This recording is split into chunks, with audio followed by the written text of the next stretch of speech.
You know it's this. Take a perk and a talk of that shit. Money swallowing like sis. Did it perfect in the kid. Got a billion who sang on my head. Look up better put on the road I just spent. I know we got $1 million. The devil that shit ain't not cheaper again.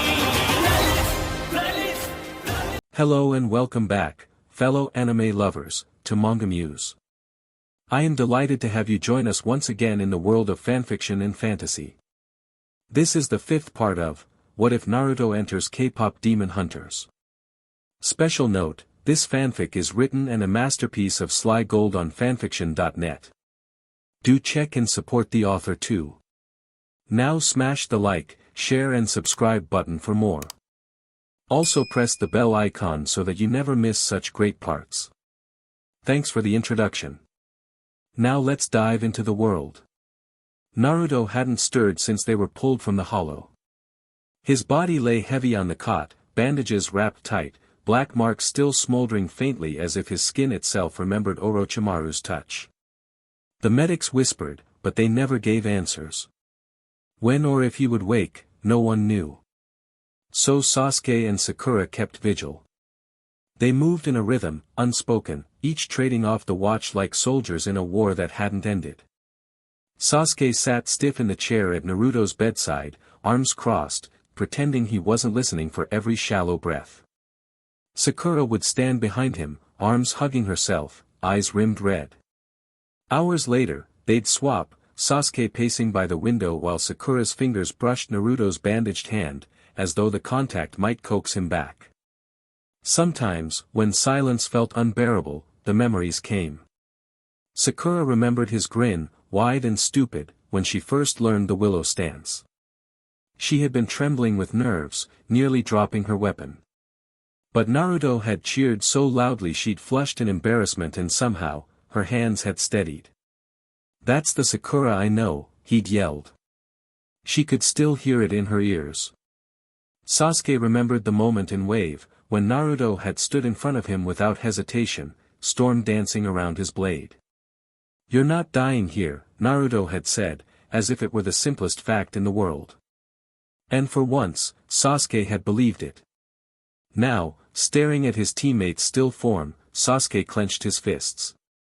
"Idiot," he muttered, voice low. "You're not allowed to quit first." Sakura leaned forward, tears burning her eyes. "You've carried us this far. So you'd better let us carry you now." Neither would admit it out loud, but the truth pressed down on them both. Naruto wasn't just their teammate anymore. Not just the loud blonde boy who bickered or teased. He was family, someone who had made them stronger by simply being there. Their brother. And until he opened his eyes again, they would guard him. For hours, for days, for as long as it took. The week bled by in silence and routine: watch, eat, wait. The medics came and went, but Naruto remained unmoving, a weight in the room that pressed on their chests. Until, at last, the end of the week came. Sakura had just dozed off in her chair, chin resting on folded arms, when she heard a rasp of breath, different, stronger. Her eyes shot open. Naruto stirred. His eyelids fluttered, lashes trembling, and then his blue eyes cracked open, hazy and unfocused. He groaned softly, turning his head as if even that effort took everything from him. "Sakura." His voice was raw, thin, but alive. Sakura's tears spilled instantly. She bolted upright, clutching his hand. "Naruto, you're awake, you idiot, you scared us half to death." Her words tumbled out broken, relief and anger all at once. The sound brought Sasuke to the bedside in an instant. He had tried to play stoic all week, but now the corner of his mouth twitched, the closest thing to a smile.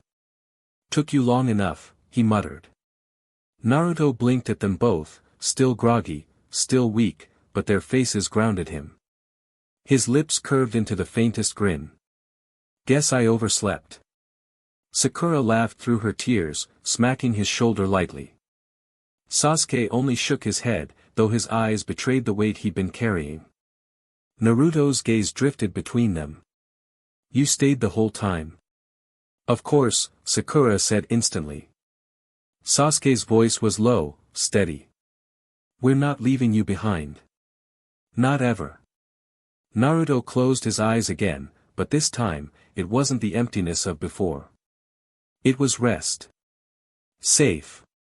Because even with the storm burning inside him, even with the scars Orochimaru had left, he wasn't alone. Naruto's eyes stayed half-lidded, his body trembling as if every breath cost him something. But he still tried to speak, voice rasping. I am sorry. Sakura froze, clutching his hand tighter. Sorry. For what?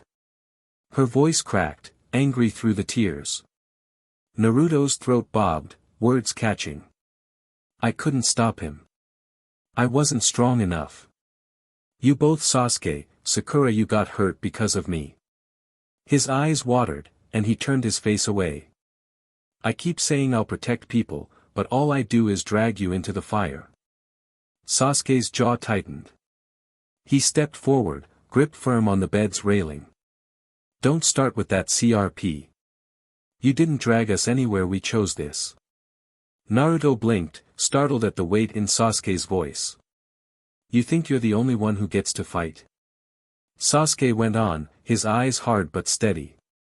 You think we're just supposed to watch while you burn yourself out? No. That's not a team. That's not family. Sakura leaned in, her tears falling freely onto his blanket. You've never been a burden, Naruto. Never. You're the reason I kept swinging when I wanted to collapse. You're the reason Sasuke, she glanced at him, then back, kept standing when he should have fallen. If you weren't there, neither of us would be. Naruto's lip trembled. He swallowed, forcing a crooked smile, though tears stung his eyes. You guys really mean that? Idiot, Sakura whispered, squeezing his hand. Sasuke gave a sharp exhale that was almost a laugh. More than you'll ever understand. Naruto let out a shaky breath, and for the first time in days, the storm inside him eased. He didn't need to say thank you, they already knew. Later that day, the Hokage's office door slammed open hard enough to rattle the frame. Hiruzen looked up from the report spread across his desk, pipe frozen halfway to his lips. Jiraiya, he said evenly, though the storm written across his old student's face made his chest tighten. The toad sage strode inside without bowing, without preamble, his cloak whipping behind him. His fists were clenched so tight his knuckles were white. Where is he? His voice cracked like thunder. Where's my godson? Hiruzen set the pipe down with care. He's alive. Resting under heavy watch. Sasuke and Sakura never left his side. He woke this morning. Jiraiya's shoulders loosened only slightly, but his eyes still burned. Orochimaru, he spat the name like venom.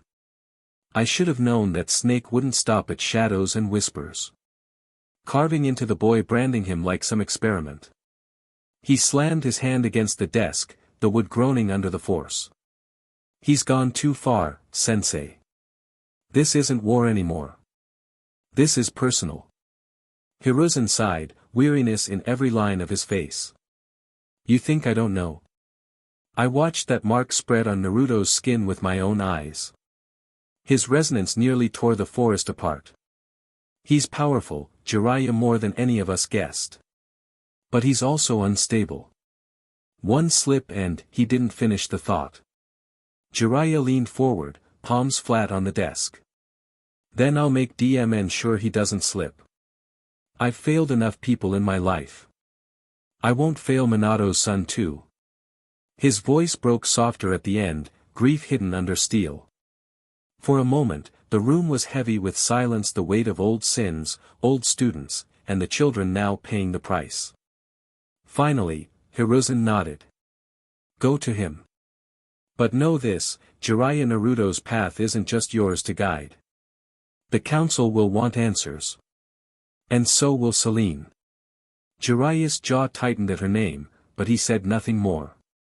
He turned on his heel and strode out, every step echoing with fury and purpose. Jiraiya stormed down the ward like a thundercloud, his sandals slapping the floor hard enough to make nurses scatter. He was going to tear the door off its hinges if he had to until he stopped short. Celine was already there. She stood outside the recovery room, her back straight, her dark coat still dusted from travel. Her hand rested lightly on the doorframe, but her eyes were fixed on the floor. She'd been standing there a while, gathering the strength to go in.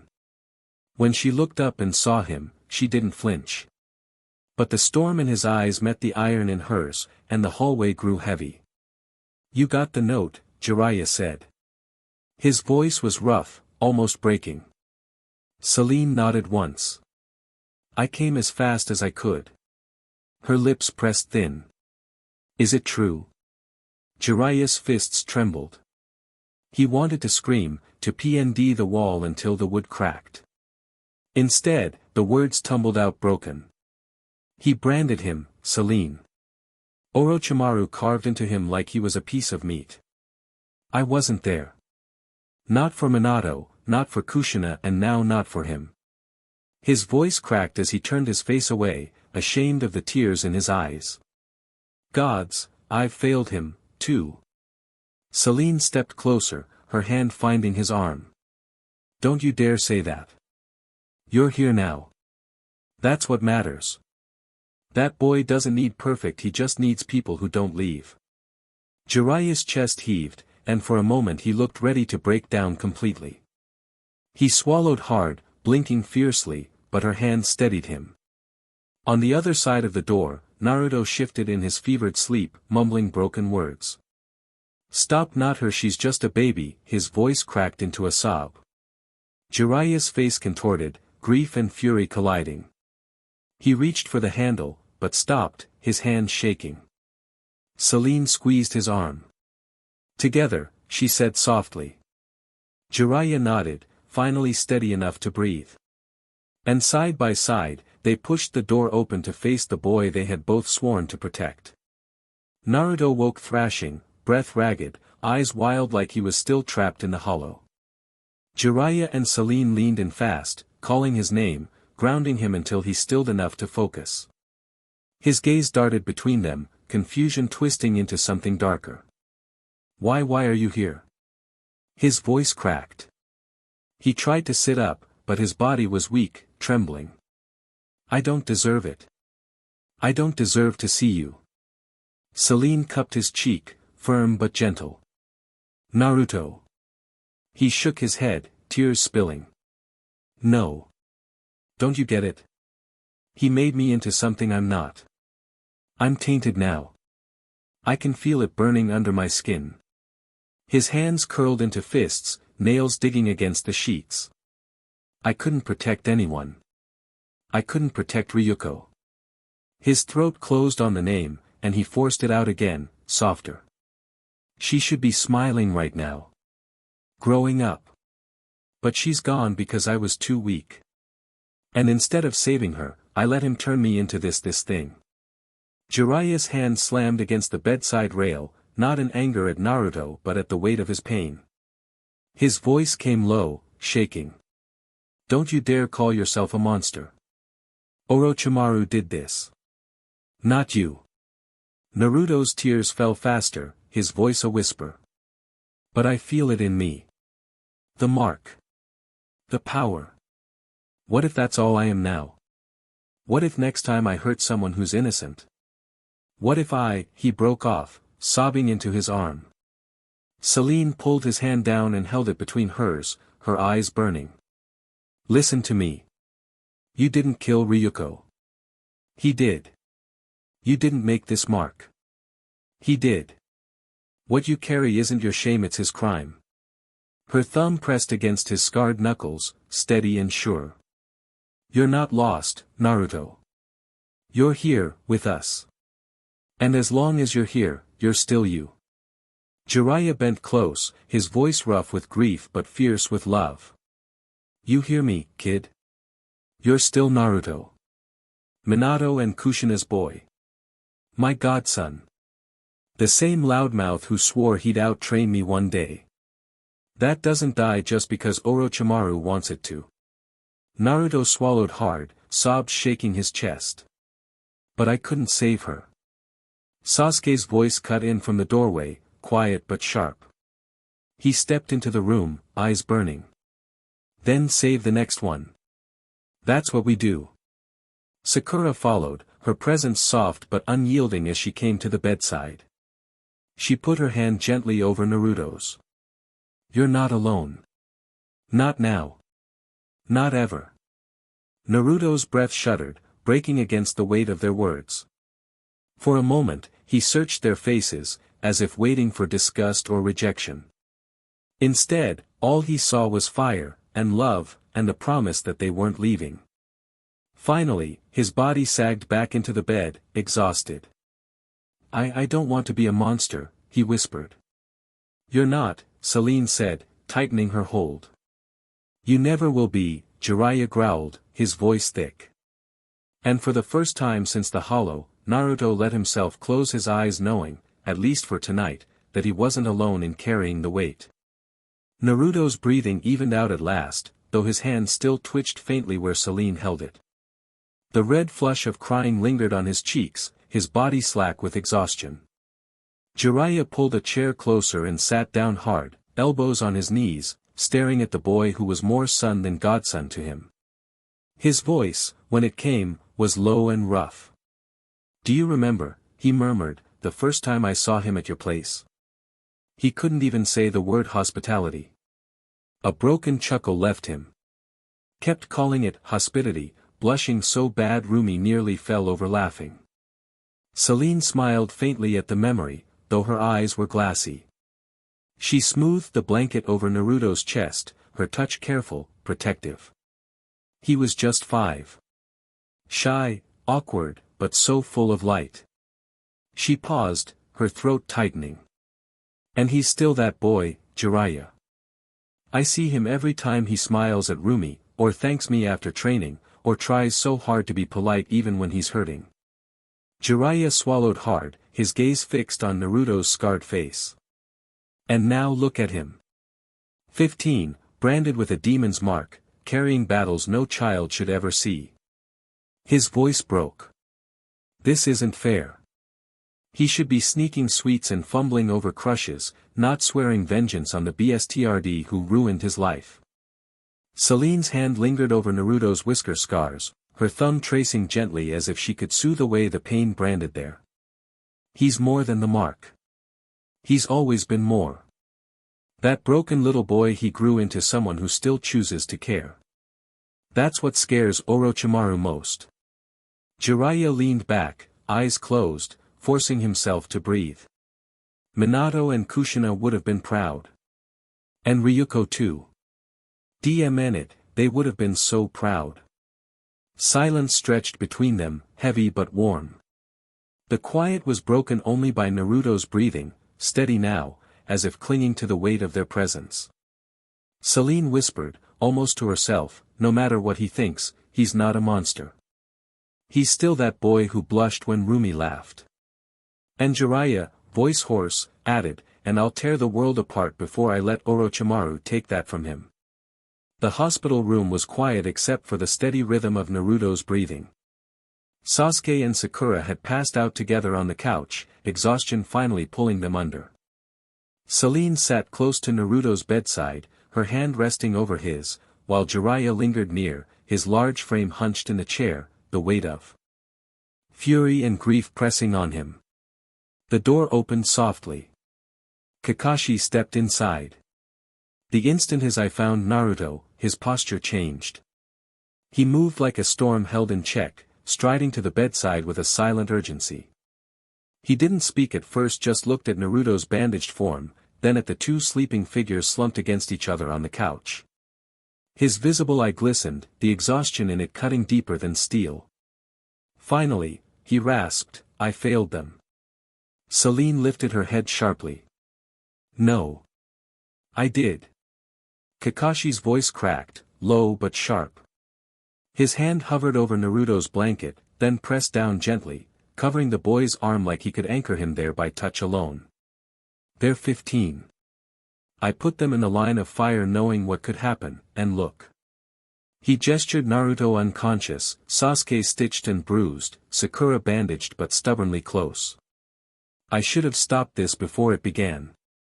Jiraiya rose, his heavy presence filling the space, but there was no anger in his face.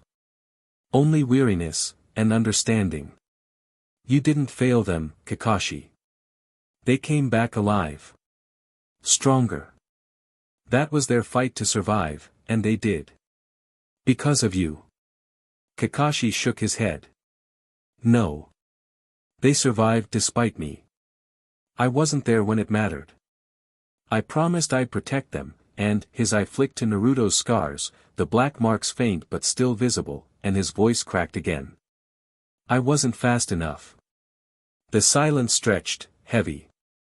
Celine's voice was quiet, but steady. That boy survived worse long before he met you. You can't carry every wound he's taken on your shoulders, Kakashi. But you can make sure he never carries them alone again. Kakashi didn't answer right away. He just stayed there, a sentinel by Naruto's bed, his hand still pressed over the boy's arm, like letting go wasn't an option. Kakashi stayed there, unmoving, his gloved hand resting over Naruto's arm. The silence of the hospital room pressed in, broken only by the faint hum of the monitors and Sasuke's even breathing from the couch. His voice dropped, barely audible, but the weight of it made Celine's chest ache. They're just kids, he whispered, almost to himself. His eye closed, lashes trembling. And we keep throwing them into war. The words cracked in the air like glass, and for a moment he looked less like the calm, unreadable copy hunter, and more like a man crushed beneath ghosts. Jiraiya's jaw tightened, his hand clenching at his side. He'd thought the same thing countless times, but hearing it from Kakashi so raw, so broken hit differently. He placed a hand on Kakashi's shoulder, heavy and grounding. You're right, Jiraiya said quietly. But these three aren't just kids anymore. They've seen too much to ever go back. All we can do now is give them the strength to survive what's coming. Kakashi didn't move. His gaze stayed fixed on Naruto's sleeping face, lips parted slightly as he breathed, the faint traces of torment still etched across his features even in rest. They should be laughing somewhere, Kakashi whispered again. Not bleeding in my arms. Celine leaned forward, her eyes soft. Maybe. But you're here now. That matters more than you think. For the first time since he entered, Kakashi's shoulders eased, just slightly. Still, his hand didn't leave Naruto's arm. Morning light filtered through the blinds, painting thin golden lines across the hospital room. Naruto blinked, his body stiff, every breath dragging with the ache of healing wounds. For a moment, confusion clouded him until he felt the warmth pressed close on either side. Sakura, curled into the crook of his arm, her hair spilling across his chest. Sasuke on the other side, slumped awkwardly, his hand still clutching the blanket like he'd refused to let go even in sleep. Naruto's throat tightened. They had crawled into the bed with him sometime during the night, refusing to leave his side. He shifted slightly, careful not to wake them, and that's when he noticed. Across the room, Kakashi sat on the couch, slouched forward, head tilted at an uncomfortable angle, his book half fallen from his gloved hand. Asleep. The mask didn't hide the exhaustion written in the lines of his posture. Naruto stared at him for a long moment. Then at Sasuke's bruised face. At Sakura's bandaged chest rising and falling with steady breaths. His lips pressed together, trembling. He didn't deserve this. Not after everything. Not after what he'd done. Not with the demon's mark still burned into his skin, a reminder of what he'd become. But DMN he was grateful. Naruto let out a shaky sigh, his arm curling tighter around his teammates. His eyes softened, glancing back to Kakashi, who twitched faintly in his sleep as though still guarding them even in dreams. A quiet smile broke across Naruto's face, fragile but real. For the first time in weeks, he felt like maybe just maybe he wasn't alone. The survivors stood assembled in the great hall, the air heavy with exhaustion and anticipation. Bandages, scars, and haunted eyes marked every face. Out of the 20 teams that had entered the hollow, only 5 remained. That was enough to prove their worth, but still too many to advance. The stage creaked as the old Hokage rose, his robes trailing, his eyes carrying centuries of memory. The room hushed. Many of you don't know this, Hiruzen began, his voice carrying the weight of a funeral bell, but 600 years ago, there were no hunters. Just frightened people slaughtered, burned, devoured. He let the silence hang, the weight of his words pressing down. Even the sealers, those who bound Jiraiya and his wretched servants in the Han Moon, could not stop the other kinds of demons that roamed free. Humanity was broken. Entire villages wiped out overnight. Families gone in the blink of an eye. His gaze hardened, sweeping across the young faces before him. It was bloody. Hopeless. He paused, then his tone sharpened. But then someone decided enough was enough. One person raised their blade. One person chose to stand instead of cower. They fought and they killed a demon. For the first time in history, mankind realized these foul creatures could bleed. The room stirred. Some recruits straightened unconsciously, their spines stiff, their eyes alive with pride. It started small. A few brave souls, standing for the people. And now look at us. 5 great hunter villages across the world. Hundreds of lives saved every year. The balance held because we chose to fight back. He leaned forward, voice low but cutting. These exams are not for show. They are proof. Proof to the governments who fund us, proof to the innocents who depend on us, and proof to yourselves. You will not just hunt demons. You will shield the weak. You will lead your comrades. You will stand where others fall. When you become Chunin, every fight will carry weight. Not just your life but the lives of those who can't fight back. The silence stretched again, taut as a drawn bowstring. Be proud you made it this far, Hiruzen finished, his voice rising. And remember, this is only the beginning. Good luck. The words rang in their chests, not like a speech for recruits but like an oath carved into their bones. The recruits were still silent, the weight of the Hokage's words lingering in their bones when the heavy doors creaked open. A scarred man in plain armor strode to the front, his expression sharp and merciless. "Ibiki is done with you," he barked, his voice cutting through the hall. "Now it's my turn." He jabbed a finger toward the massive iron screen mounted on the far wall. The whir of gears echoed as it flickered to life, lines of names spinning like a slot machine. "When your name appears on that board," the proctor said flatly, "you will come down to the arena immediately. You will fight. No hesitation. No retreat.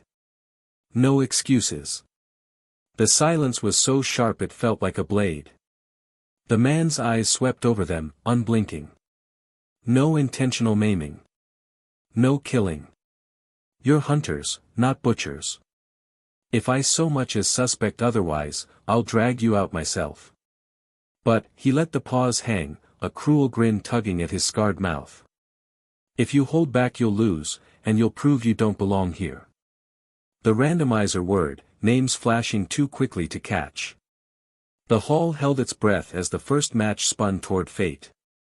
The iron screen clattered, names spinning faster and faster until, with a harsh clang, they froze.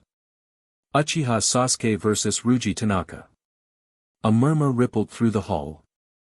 Another Leaf recruit, tall and broad-shouldered, bristled at the whispers. Ryuji had a reputation, son of a respected hunter family, a bruiser with a heavy blade and plenty of ego. He smirked, cracking his neck as he strode toward the arena. Sasuke said nothing. He simply adjusted the black blade at his side, his eyes narrowing with calm precision. The proctor's voice cut sharp, combatants to the arena floor. The others leaned forward, tension spiking. Some whispered about Sasuke, the last loyal Uchiha, the boy who had awakened eyes of red during the hollow. Others muttered about Ryuji's raw power, how he crushed weaker opponents with sheer force. Sasuke descended the steps without a word, every movement deliberate, silent. When he reached the sand-floored pit, his hand rested lightly on his blade's hilt, not tensed, not forced. Just waiting. Across from him, Ryuji grinned. Guess I get to be the one who humbles the Uchiha. Sasuke's gaze didn't flicker. He slid into his stance, the interceptor style, every angle of his body screaming fluid, coiled danger. The proctor raised his hand. Begin. The proctor's hand dropped. Ryuji charged first, heavy boots kicking up sand. His broad blade swung down with crushing force, the strike strong enough to split stone. Sasuke slid to the side, his black blade flashing up in a parry that redirected the blow. His movement was smooth, precise interceptor style in its purest form. Ryuji snarled, swinging again and again, raw power backing each strike. Sasuke met them with feints and counters, his blade barely moving more than an inch when it had to. The crowd watched in silence, the elegance of Sasuke's defense stark against Ryuji's brutish offense. But Ryuji wasn't a fool. With a roar, he shifted tactics, pressing Sasuke hard with relentless momentum. Each blow drove Sasuke back a step, his boots digging into the sand. For the first time, his calm exterior cracked, his guard straining under the storm of strikes. A smirk twisted across Ryuji's face. Not so untouchable, are you? Sasuke's teeth clenched. He could feel the memory of Naruto's storm, the weight of Sakura's stubborn stand, and the blood his brother had spilled on their clan's floor. His chest burned, a fire threatening to tear him apart. Then it happened. His vision sharpened. The heat behind his eyes flared, and suddenly every movement slowed. He could see Ryuji's blade before it fell, the flecks of muscle in his shoulders telegraphing the strike. Sasuke's eyes blazed red. His soul resonated. The interceptor style became more than a dance, it became prophecy. Ryuji swung, but Sasuke wasn't there. He'd already stepped inside the arc, his black blade lancing across Ryuji's side in a shallow cut. The bigger boy staggered, stunned. Sasuke didn't let up. His movements flowed like a storm-tossed river, slashes from impossible angles, each feint leading into a trap, every parry followed by a punishing strike. His blade was no longer a weapon but an inevitability. Ryuji roared and swung desperately, but Sasuke caught the blade mid-swing, twisting it aside with perfect timing. His free hand shot forward, slamming into Ryuji's chest and sending him crashing into the sand. The crowd erupted as the proctor stepped in, raising a hand. Enough. Winner, Uchiha Sasuke. Sasuke stood over Ryuji, breathing hard but controlled, his red eyes fading back to black. He sheathed his blade in one smooth motion, turning away without a word.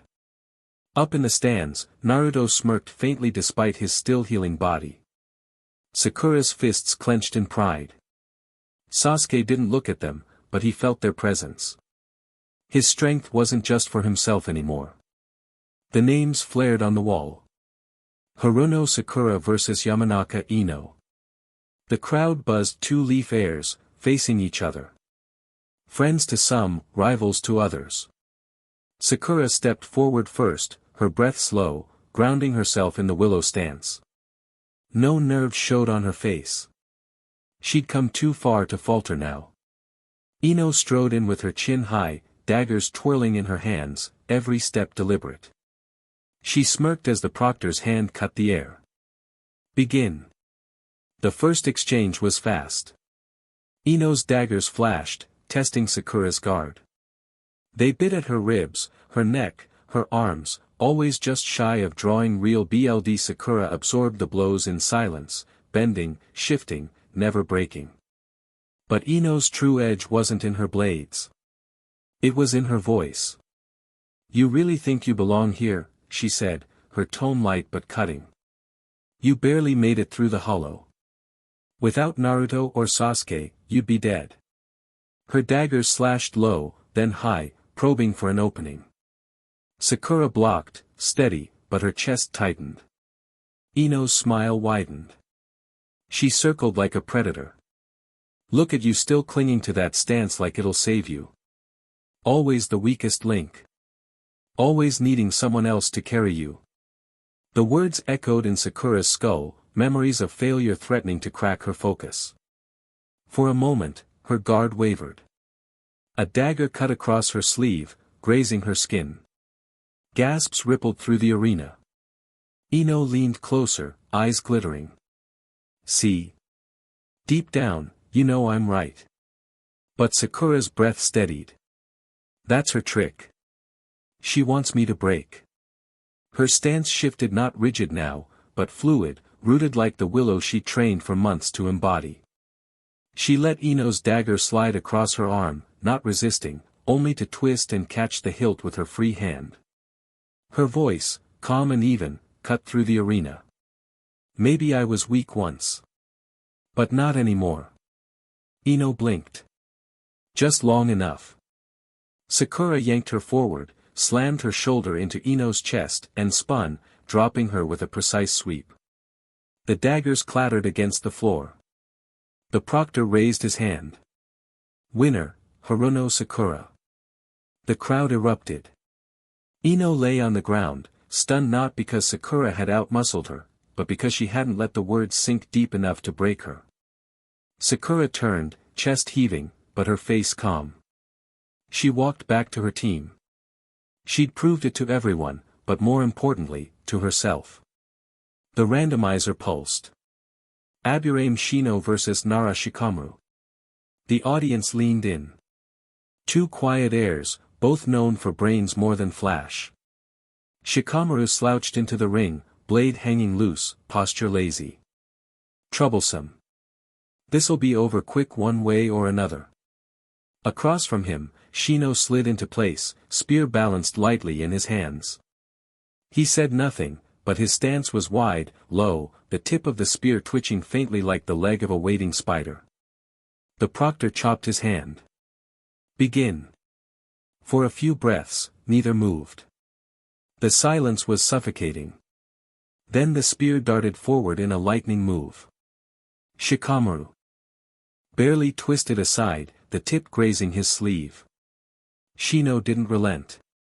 He began to circle, each step measured, spear flicking in small jabs to herd Shikamaru, force him toward the edges of the light. The arena floor echoed with the scrape of boots and the snap of the spear striking air. It wasn't wild. It was a web. Every move closed space. Every sweep cut off an escape. Shino didn't need to talk, his silence weighed heavier than taunts. Shikamaru blocked another jab, teeth gritted. "TCH, you're weaving me in." He slashed low, trying to catch Shino's legs, but the spear slammed down, pinning his blade to the sand before twisting it aside.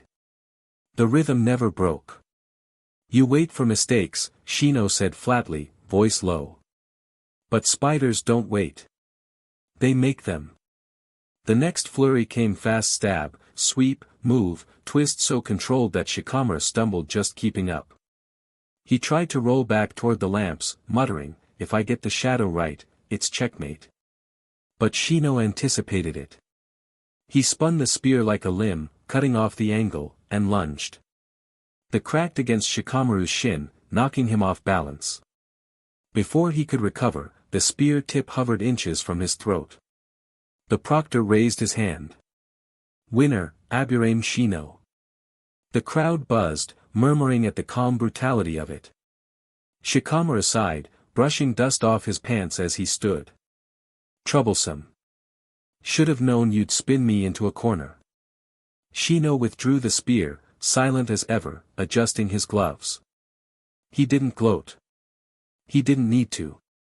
Up in the stands, Asuma frowned, exhaling smoke. Kid overthought it. Got caught in the web before he knew it. Beside him, Kurenai's lips curved in a small, quiet smile. That's Shino. He doesn't fight the opponent's strength. He suffocates it. The names flashed on the wall. Rock Lee versus Akimichi Choji. The crowd leaned in, anticipation thick. Both were known for their raw physical power, but how that power expressed couldn't be more different. Lee strode forward, bowing with deep formality. His green jumpsuit was already darkened with sweat from his warm-ups, fists clenched tight. Choji, my friend, I will fight you with all my spirit. Choji rolled his shoulders, pulling out his heavy iron club. Normally the weapon bristled with spikes, but today it was smooth and blunt. He planted it in the dirt with a thud, his expression earnest. You don't hold back, Lee, so I won't either. But I'm not here to crush you. Just to prove myself. Lee glanced at his own spiked knuckles, then strpped them off and set them neatly to the side. He raised his bare fists, eyes shining with determination. Then we fight as men, strength against strength. The proctor's hand dropped. Begin. Choji moved first. For all his size, his speed shocked the crowd. The club swung in a wide arc, air cracking as it tore past Lee's head. The floor shook where it struck. Lee ducked low, springing forward, his fists snapping in blinding jabs to Choji's ribs. The strikes landed, fast and precise, but Choji's sheer mass absorbed them like stone. You're fast, Choji admitted, his grip tightening. He swept the club again, forcing Lee to flip back with acrobatic grace. But speed won't break me. Lee skidded to a stop, eyes blazing. And brute force won't catch me. What followed was a rhythm of extremes, Choji's club smashing down like thunder, each swing threatening to end the fight with one hit, while Lee darted and spun, fists flashing, striking weak points again and again. One was the mountain. The other, the wind cutting against it. For long moments neither broke. Choji's swings grew heavier, louder, his breathing sharp. Lee's fists bled from striking muscle and bone, but his grin never wavered. At last, Lee ducked beneath one more swing, driving a kick into Choji's knee. The giant staggered, and Lee surged up, fists hammering his chest in a blur. Choji dropped to one knee, his club crashing to the ground. His chest heaved, but he laughed, shaking his head. You really don't stop, huh? The proctor raised his hand. Winner, Rock Lee. Lee dropped into a bow, panting hard, but his voice rang clear. You are strong, Choji. Your blows could shatter trees, but today, my spirit was sharper. Choji smirked, standing with effort, and offered a hand. Troublesome guy rubbed off on me. Next time, Lee, I'm keeping the spikes. The crowd roared at the show of respect, two fighters who gave all they had without hatred. The board flickered, glowing with new names. Uzumaki Naruto vs Inuzuka Kiba. The arena stirred. Two heirs, two fighters everyone knew, one whispered about as Jiraiya's student, the other feral and relentless as his clan's legacy. The gates opened. Kiba stalked out first, jagged short sword in hand, his stance low and wild. He moved like an animal, shoulders loose, steps predatory. His grin was sharp, eyes flashing with hunger. A wolf off its chain. Across from him, Naruto walked steady, red-bladed sword glinting in the light. He bowed once, deliberate, then slid into his stance. Whirlpool first form. One blade, circling arcs, a balance of defense and offense. The proctor's hand cut the air. Begin. Kiba lunged instantly. His jagged edge carved diagonals through the air, vicious and unpredictable, sparks flying as it slammed into Naruto's guard. Naruto's blade curved the blows away, flowing like water, redirecting without clashing head-on. But Kiba pressed harder. His blade screeched against Naruto's guard, teeth of the jagged edge scraping, carving a shallow cut across Naruto's chest. The crowd gasped. Kiba grinned wolfishly. That all you got, Naruto? Naruto slid back, chest rising, the whisper of demon energy clawing at his veins. He clenched his teeth, forcing it down. Not here. Not against him. Then his second hand moved. Gasps rippled as another blade gleamed in the light. Twin swords, one high, one low, spun in perfect rhythm. The air rippled with their arcs, the current thickening.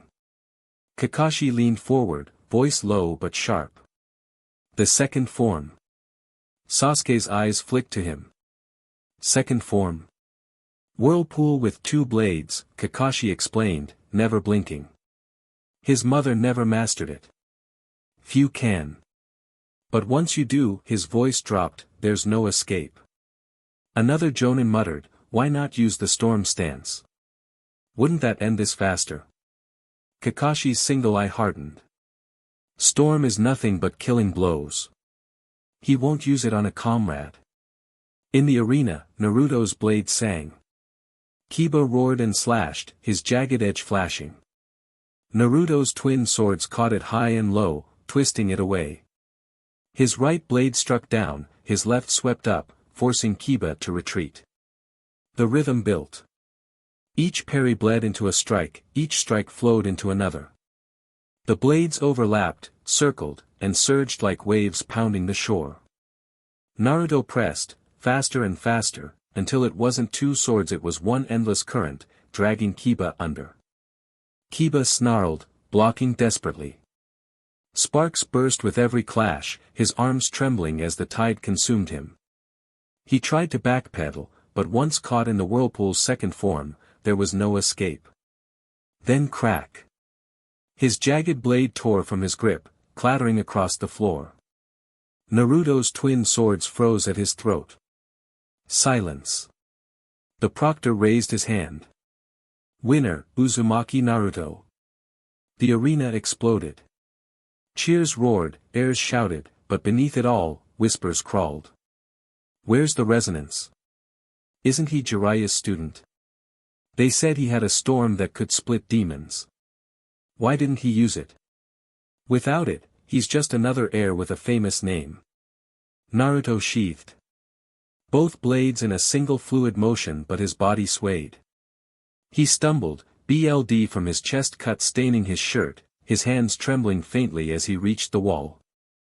His legs wobbled before he slumped down, head tipped back, exhausted. Sasuke's jaw clenched, eyes narrowing. Sakura's fists balled tight, worry clear in her face. Kakashi's voice cut the whispers. He chose restraint. Resonance is for killing. He won't use it on a comrade. The murmurs hushed, but still lingered. Naruto extended his hand. Once you're caught in the current, there's no escaping. Kiba grinned faintly through ragged breaths, clasping it tight. Yeah. And you didn't even use all of it. Naruto blinked at him, confused, but Kiba's grin sharpened. I could feel it. You were holding something back. Doesn't matter if they can't see it. I know. Naruto's tired smile flickered, but he said nothing. As they walked toward the edge, Naruto stumbled again. Kiba caught him by the shoulder, steadying him with a wolfish grin. Next time, I'll make you use it. Naruto exhaled, voice barely above a whisper. I hope you never do. Kiba chuckled, not pressing the point. He didn't need to. Because he knew. Naruto's strength wasn't in the storm everyone feared. It was in the fact he chose not to unleash it. And Kiba respected that more than anything.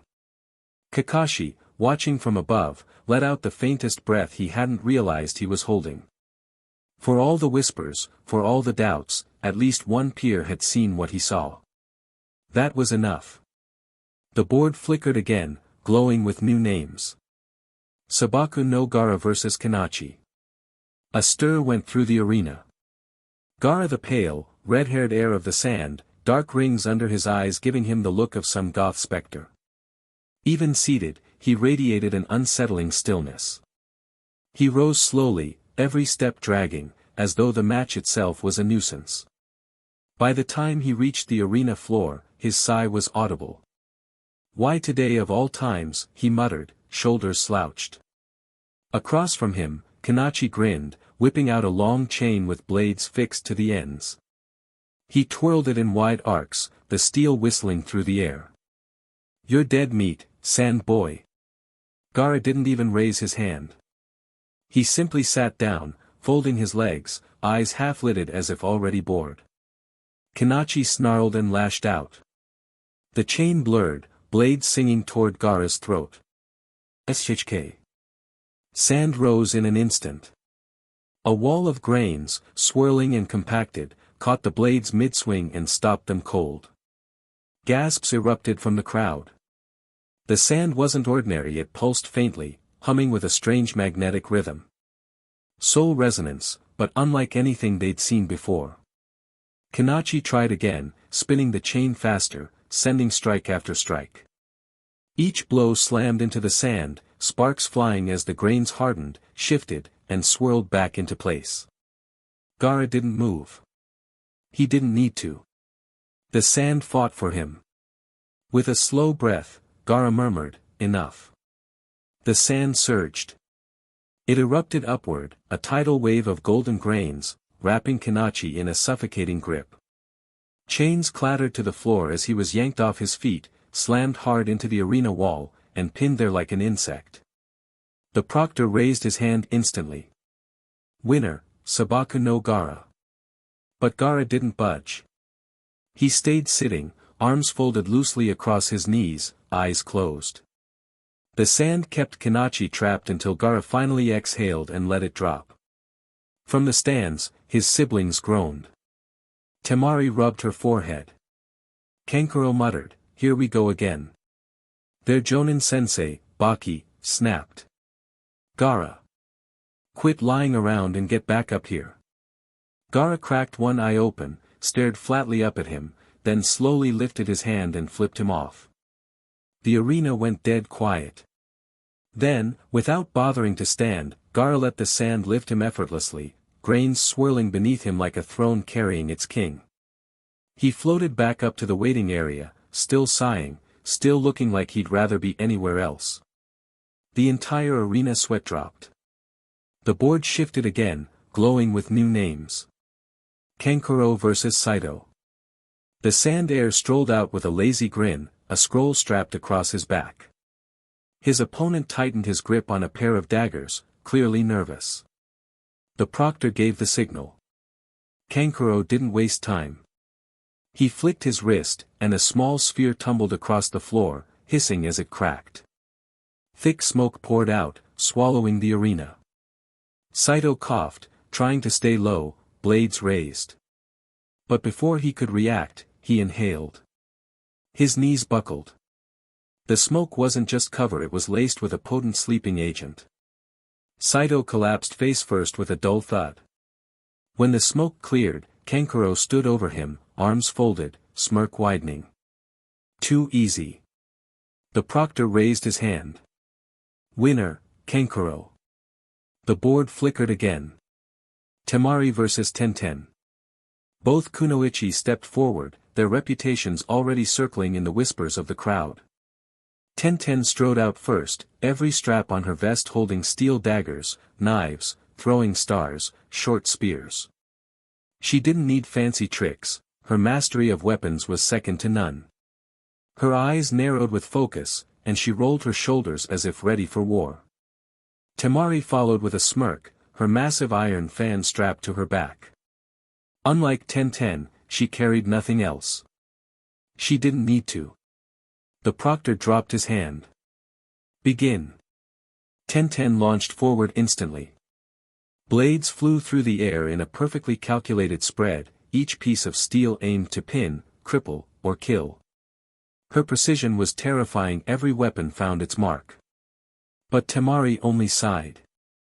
She snapped open her fan with a single movement, revealing two of the great black circles painted across its surface. Her soul flared, resonance rippling through the weapon until the very air trembled. She swung once. Wind howled across the arena, a living gale infused with her essence. The blast caught Tenten's barrage and tossed it aside like children's toys, weapons clattering harmlessly against the walls. Tenten didn't falter. She pressed harder, sprinting close, daggers in her hands now, her strikes rapid and precise. Temari pivoted, every swipe of her fan bringing with it another gust that pushed her back. "Don't you get it?" Temari said coolly. "This is the difference between talent." She snapped the fan wide, revealing all three moons. And true resonance. She slammed it down with a resounding boom. A storm force gale erupted, tearing across the arena floor. Ten was ripped from her feet, her weapons spiraling into the air before crashing down around her. She struck the wall hard, her daggers clattering from her grip, her body going limp. The wind died, leaving the arena eerily silent. The proctor raised his hand. Winner, Temari. Temari snapped her fan shut with a loud crack and rested it against her shoulder, her smirk never fading. Too weak. The names appeared on the board, Hyuga Hinata vs Hyuga Niji. The arena hushed. Hinata stepped forward, daggers clutched in trembling hands. Across from her, Niji walked with calm precision, his pale eyes cold, merciless. The proctor's hand dropped. Begin. Niji struck instantly, his dagger carving the air. Hinata parried, steel clashing, sparks scattering. She tried to gain distance, flipping 3 needles toward his chest. He swatted them aside like nothing. Pointless. His attacks came faster, sharper. Hinata's blade nicked his thigh, drawing a thin line of BLD, but Niji's expression didn't change. He pressed harder, forcing her back step by step. She fought to stand her ground, her sleeve torn, BLD strkng her cheek. Still, she raised her dagger, her breath sharp but steady. Niji caught her wrist mid-strike, twisting it cruelly, and slammed her into the dirt. Her dagger tumbled away. She groaned, staggering back to her knees, the other blade shaking in her grip. Niji's voice cut through the arena like ice. Weakness is your nature. Stop pretending otherwise. Then, with deliberate malice, he drove a needle into her neck. Hinata gasped, body jerking violently, BLD spilling from the puncture as her last dagger fell. She collapsed on her side, trembling, her eyes fluttering. Gasps rippled through the spectators. The proctor lunged forward, calling it. Enough. Winner Hyuga Niji. Medics swarmed in, pulling the needle free, pressing cloth to the wound as they carried her off. Niji only sheathed his blade, walking away without looking at her. Up in the stands, Sakura covered her mouth in shock. Sasuke's jaw tightened, eyes narrowing. And Naruto said nothing. His fists were clenched white, nails biting into his palms, but his face was still. His silence was louder than any shout, a storm barely leashed. The medics rushed Hinata out, BLD still trickling from her neck. The arena buzzed with anger and unease. Sasuke's eyes narrowed. Sakura's hands trembled against the railing. Naruto stayed still, his head bowed just slightly. He didn't shout. He didn't lunge. But under his breath, low enough for only those closest to him to catch, he whispered. He's not a true hunter. A real hunter would never carry hatred for a comrade. The words were quiet, but heavy. Like judgment.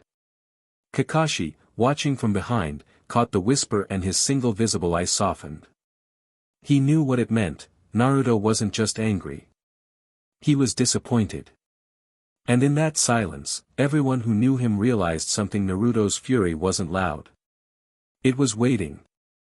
The preliminaries ended at last.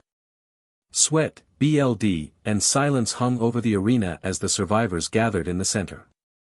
The proctor's voice rang out, heavy with finality. Congratulations. You've proven yourselves, but this is only the beginning. In 1 month, you'll fight again before clan heads, lords, and officials from every hunter village. That battle will decide your future. Train hard. Prepare well. Dismissed. The board above them flickered with new pairings, Shino vs Kankuro. Sakura vs Temari. Sasuke vs Lee. Naruto vs Niji. Gaara receiving a bye. The crowd stirred, whispers echoing through the stone walls. Rivalries were set. Futures sealed. Naruto's fists tightened at his sides. Niji's cold smirk burned in his memory. He could feel the demon marks itching, whispering beneath his skin. He forced them down with sheer will, muttering to himself that he wouldn't give in again, not for Niji, not for anyone. His mouth curved into a sharp grin. He'd show them what a real hunter looked like. Sasuke's eyes slid to Lee. The boy's endless energy was almost insulting, but beneath the grin, Sasuke could see what made him dangerous: belief. Conviction. It was more dangerous than talent alone. Sasuke exhaled slowly. It didn't matter. He would break Lee, and when he did, he'd take another step toward the brother who still haunted him. Sakura's hands brushed the handle of her practice blade. Willow's stance had carried her this far, but Temari's wind could tear it apart like paper. Her chest was tight, but she wouldn't falter. Shield or sword, she'd stand. She remembered Naruto trembling in that cave, Sasuke broken in the dirt, Hinata's body collapsing under Niji's merciless strike. Each image stoked the fire in her veins. She wasn't going to fail, not when lives would one day depend on her strength. Shino adjusted his glasses in the shadows, silent as always. Kankuro's style was loud and brash, full of tricks and strings. But webs unraveled puppets, and spiders thrived in tangles. His lips moved just enough to murmur the words to himself, calm and absolute. Off to the side, Gaara rose slowly. His pale, painted face was unreadable, his eyes half-lidded like he was caught somewhere far away. The sand stirred lazily at his feet, flowing without command, moving because it wanted to. He didn't acknowledge the stares or the whispers. He didn't acknowledge his siblings tugging him toward the exit. He simply stood there, still as stone, like none of it mattered. The hall began to empty, boots echoing against stone, voices buzzing with speculation. Team 7 lingered a moment longer before moving toward the doors together. They didn't speak, but their silence wasn't hollow. It was a pact, binding them tighter than words could. Above, the banners of the Hunter Corps swayed gently in the draft. Outside, the world carried on, oblivious to the storm these children would bring 1 month from now. The month of training had begun. As Team 7 stepped out of the arena, Naruto slowed.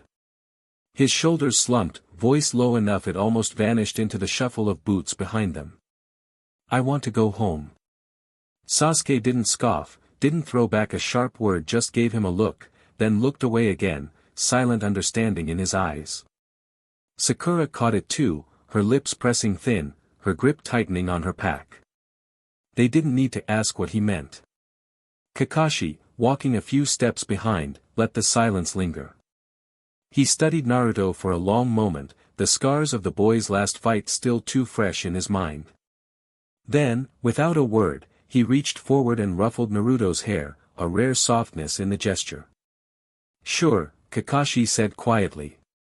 If staying home for the month helps you, then that's what we'll do. You've already suffered more than enough. Naruto blinked at him, stunned by the ease in the answer, but for the first time that day, his grin sparked back to life, small, but real. Together, they walked out of the tower and into the evening, the weight of battles left behind for now, and the promise of home waiting ahead. Naruto didn't argue when Kakashi told him he could go home. He didn't have the strength for it anyway. Sasuke and Sakura chose to stay in the village and begin their training at once, but Naruto was so tired, so hollowed out, that even the idea of picking up a sword again made his chest ache. The limo that came to collect him was quiet and cool. Naruto sat back against the seat, the hum of the engine already lulling him. Before long, sleep dragged him under, deep and dreamless. When the car rolled to a stop and the door opened, a familiar voice cut through the haze. Welcome home. It was Celine. She smiled when she saw him, soft, warm, but the moment her eyes caught the exhaustion carved into his face, her smile faltered. He didn't say a word. He just leaned forward and hugged her, burying his face against her shoulder. Celine froze only a heartbeat before wrapping her arms around him, holding him tight. He was taller now, stronger, but in her arms he felt like the same boy who once stumbled over the word hospitality. And after Orochimaru, after everything he'd endured, this was the least she could give him. She guided him gently into the house. In the dojo, Mira, Zoe, and Rumi were still training under her earlier instructions, their laughter and shouts echoing faintly through the walls. None of them noticed he was home yet. Naruto stumbled as they reached the stairs, exhaustion heavy in his every step. Celine caught him before he fell, her hand steady on his back, and led him the rest of the way. She tucked him into his bed, brushed the damp hair from his forehead, and pressed a quiet kiss there. "Rest, my boy," she whispered, her voice trembling. "You've done enough." Naruto sighed in his sleep, sinking into the pillow, his face finally peaceful. Naruto didn't stir as the night deepened. The steady rise and fall of his chest was the only movement, his features calm, almost childlike again. No twitch of his hands, no muttered cries slipping past his lips.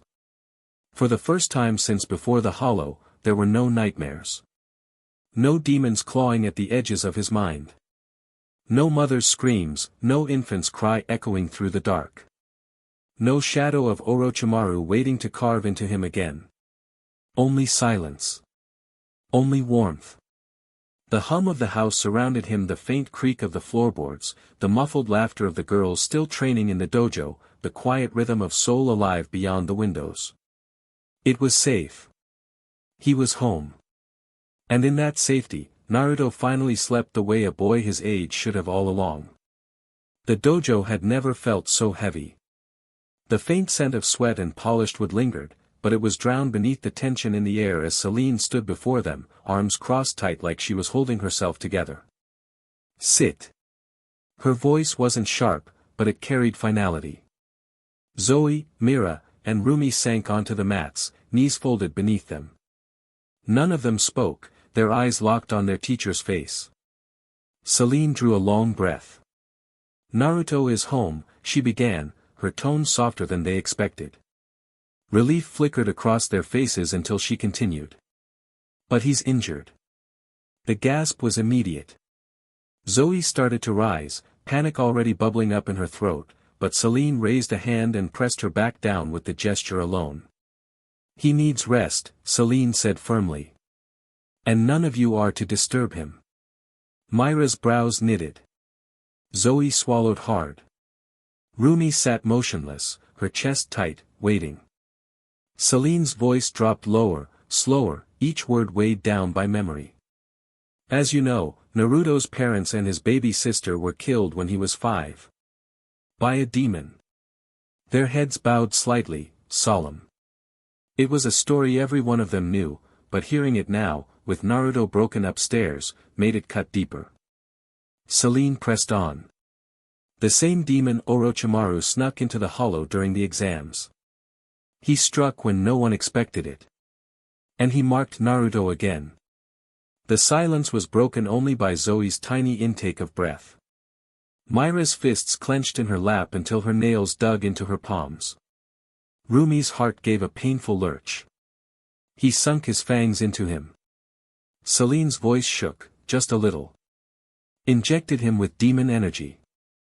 Enough to kill any ordinary man." Zoe's face fell. She looked so small suddenly, her brightness dimmed into something fragile. Is he okay?" she whispered, almost afraid of the answer. Celine's throat bobbed as she swallowed down her own grief. "No. Not yet. His body survived. It absorbed the energy. Now demon energy lives in him. It left marks, black patterns across his neck. The weight of it settled on the girls like a storm cloud." Myra's lips parted. Her voice was hesitant, cutting through the stillness like a blade. "So what does that make him? Is he a demon now?" The word hung in the air like poison. Celine's eyes flashed, fierce and protective. "No." It snapped out of her before she could think. "He is not. He's still Naruto. He always will be. And I will not have anyone treating him differently. Do you understand me?" Mira flinched, ashamed, but her chest still nodded with fear. She hated herself for even asking, but the thought had burrowed in and wouldn't let go. Zoe's hands trembled against her knees, her wide eyes shimmering. She couldn't stop the tears threatening to spill. That's so sad," she whispered. She thought of Naruto's grin, his terrible jokes, the way he always carried everyone's weight without complaint. And now this. Why him, again and again? Rumi hadn't spoken, hadn't moved. She sat as still as a statue, but inside she was breaking. Her heart pounded painfully, her chest tight. At last, her lips moved, her voice trembling. "Naruto." It wasn't a question. It wasn't even meant for Celine. It was his name as a prayer, a plea, her voice cracking with helplessness. The silence afterward was unbearable. Celine's gaze softened, grief lining her features.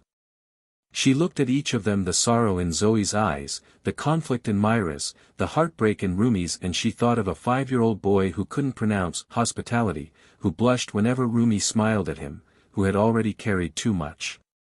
"He's endured more than anyone should," she said at last, her voice thick. "But even he has limits. And right now, he needs us to be strong for him." The girls nodded, but each of their hearts felt raw. The dojo, usually a place of discipline and growth, had become a sanctuary of grief and fear, bound by one boy's pain. Rumi sat alone outside, the cool night air brushing against her skin, carrying the faint hum of cicadas from the trees. The dojo behind her was silent now, but her heart wasn't. It beat unevenly, too fast, too heavy. She laughed once, a hollow sound, and pressed her face into her knees. "I was worried about us drifting apart," she whispered into the quiet. "And now?" Her hand lifted, trembling, tracing the patterns that curved faintly along her own skin. Those marks she had grown to despise, the proof of what she was. The thing she had hidden from him. The thing she thought would always keep him one step away. Now he bore them too. "I'm not happy about it," she said aloud, her voice thin, sharp like she was scolding herself. "Gods, I hate that this happened to him. I hate it." Her fingers curled into fists. The thought of him in pain, of him screaming under Orochimaru's fangs, made bile rise in her throat. But still there it was, the selfish crack in her heart. The part that whispered maybe this would make it easier. Maybe now, with black marks etched into his neck, he would finally understand her. Maybe he wouldn't look at her differently, wouldn't pull back if he ever saw the truth. The thought shamed her. She bit her lip hard, eyes stinging, tears threatening. "I hate myself for even thinking that," she whispered. "I don't want him hurt just so I feel less alone." The night didn't answer. Only the stars, sharp and cold above her, blinking like distant eyes that refused to judge. And yet, deep down, buried under the guilt and grief, a tiny piece of her exhaled in relief. For the first time, she wasn't the only one marked. Rumi finally pushed herself up from the step, her legs stiff, her chest tight. She wiped her eyes roughly, like she could erase the weakness from her face, and slipped back inside. The house was quiet, the kind of silence that felt protective, holding its breath around the boy asleep upstairs. She padded softly down the hall until she reached his door. For a moment she just stood there, fingers hovering over the handle, her heart pounding like she was about to face a demon herself. Then she eased it open. Naruto lay in bed, half-curled beneath the sheets. The moonlight through the window traced the sharp lines of his whisker scars, and for the first time, he looked fragile. Not the storm that shook forests, not the reckless boy with a grin that could burn away fear, just a boy who had suffered too much, who still managed to breathe. Rumi's throat closed. She stepped closer, every sound feeling too loud, and sank into the chair at his bedside. Her hand hovered for a second before brushing his hair back from his forehead. He didn't stir. Her lips trembled as she bent down, whispering so low she wasn't sure if even the walls could hear. "I promise I'll always be there for you." The words slipped out with the weight of an oath. A vow she wasn't sure she was strong enough to keep, but one she would die trying to honor. She leaned closer, pressing the softest kiss to his cheek. His skin was warm beneath hers, steady with life. For a second, her chest loosened. Just a little. She lingered, her forehead brushing his temple, and then pulled back before she broke completely.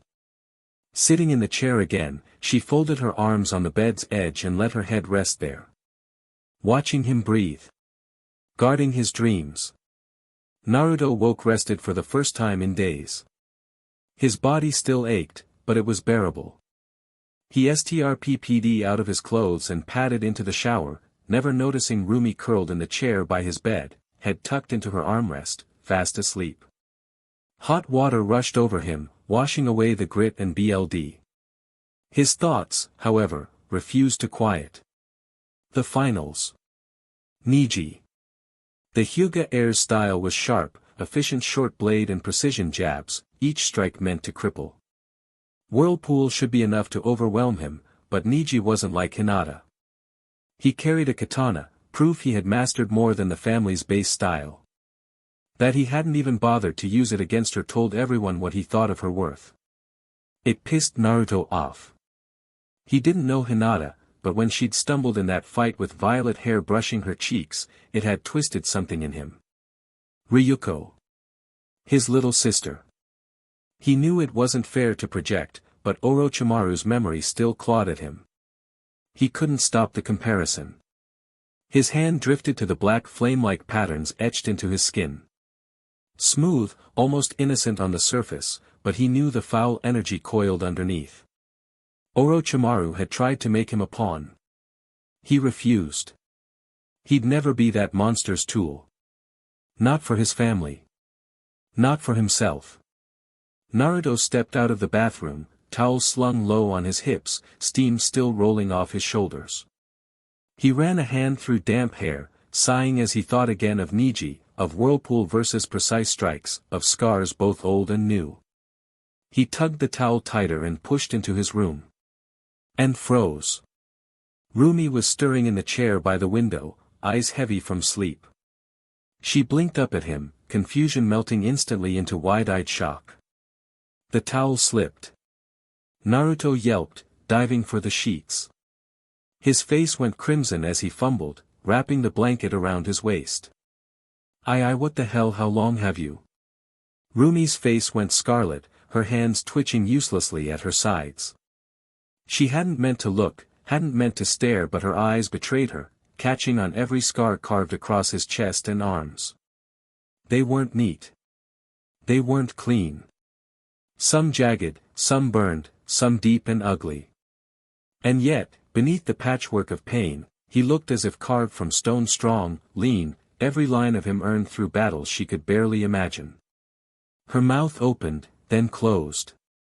Her heart pounded against her ribs. Naruto pulled the blanket tighter, the tips of his ears blazing red. He turned his back to her, muttering under his breath, "Great. Real smooth. First thing I do when I get home, flash Rumi." Rumi covered her mouth with her hand, but it didn't hide the way her cheeks burned, or how her eyes kept flicking back toward him no matter how hard she tried not to.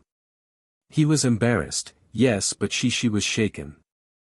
Not just by his body, but by what it told her. Every scar was a story she hadn't been there for.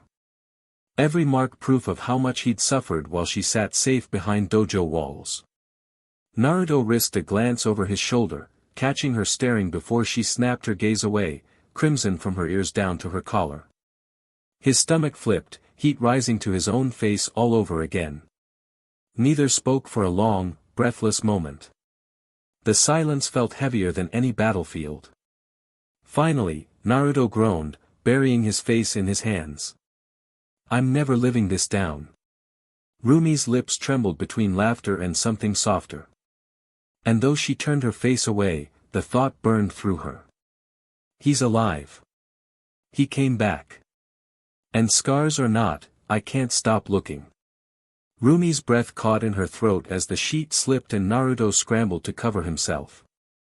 Her mind blanked composure, gone, and the words tumbled out in a squeak. I wasn't staring. I was just waiting. You looked tired last night, so I stayed to make sure you were okay." Her face was the color of fire, her hands flailing like she was trying to swat the words out of the air after they left her mouth. Naruto blinked at her, frozen mid-wrap with the blanket, ears scarlet. "Why you were waiting? In here? While I..."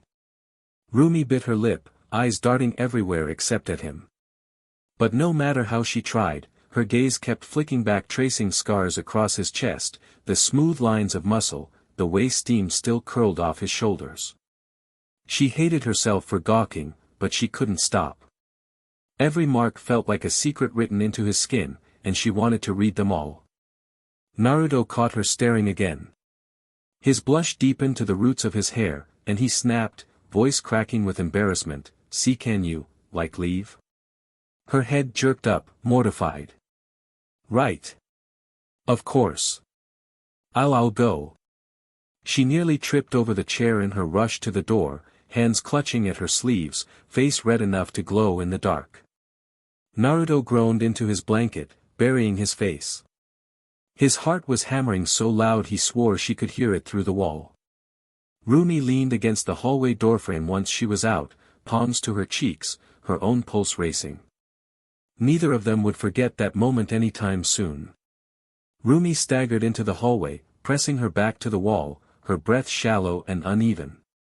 Her cheeks were hot enough to burn, and no matter how hard she tried to push the image away, it kept replaying Naruto frozen, scarred, strong, and so painfully embarrassed.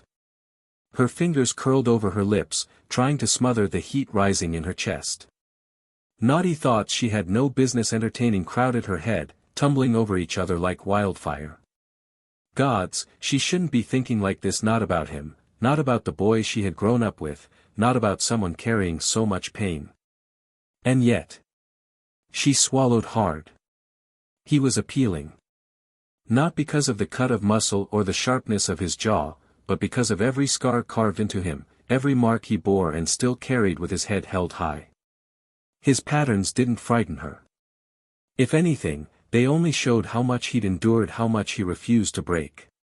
Her chest ached, her heart tripping over itself. She slid down the wall until she was sitting on the floor, hugging her knees to her chest, cheeks still crimson. "Gods help me," she whispered, voice so small it was nearly lost to the silence. "I'm falling hard." And in the room just beyond the door, Naruto buried himself under his blanket, thinking only of her soft lips on his cheek the night before, completely oblivious to how deeply she was unraveling on the other side of the wall. Naruto finally pulled on his clothes, his hands trembling just enough to frustrate him. He didn't know what had just happened, why his heart was hammering so hard it felt like it might crack his ribs, why his throat was tight every time he thought of her wide eyes fixed on him. She'd seen everything. Not just the lines of muscle from years of relentless training, but the ugly truth carved into him, the scars, the blackened patterns seared into his skin. Marks he hated, reminders of everything he'd lost. He had braced himself for disgust, maybe even fear. But she hadn't flinched. She hadn't turned away. Why? It wasn't like this was the first time she'd seen him shirtless. They'd trained together often enough, but this had been different. This time she'd seen all of him. Raw, unhidden, broken. And instead of recoiling, she'd looked at him like he was something worth staring at. Shame gnawed at him. He was scarred. Tainted. The monster's energy lived in him now, a poison he carried every time his patterns burned beneath his skin. He had no right to think of anything more than friendship with her. She deserved someone whole, not someone who could barely hold himself together. And yet as he tugged his shirt over his head, his chest still tight, a quiet thought slipped through the cracks. A wish. That maybe, just maybe, he wasn't as monstrous as he believed. That maybe, with her smile, with her warmth, there could be something more. He shoved the thought down, hard. It wasn't for him. It couldn't be. But the warmth in his chest lingered anyway, defying him. Naruto walked out of his room, both swords slung across his back. His steps were steady, but his chest still felt heavy with everything that had happened. The smell of breakfast carried from the dining room, warm and inviting. He followed it like someone chasing a memory of peace.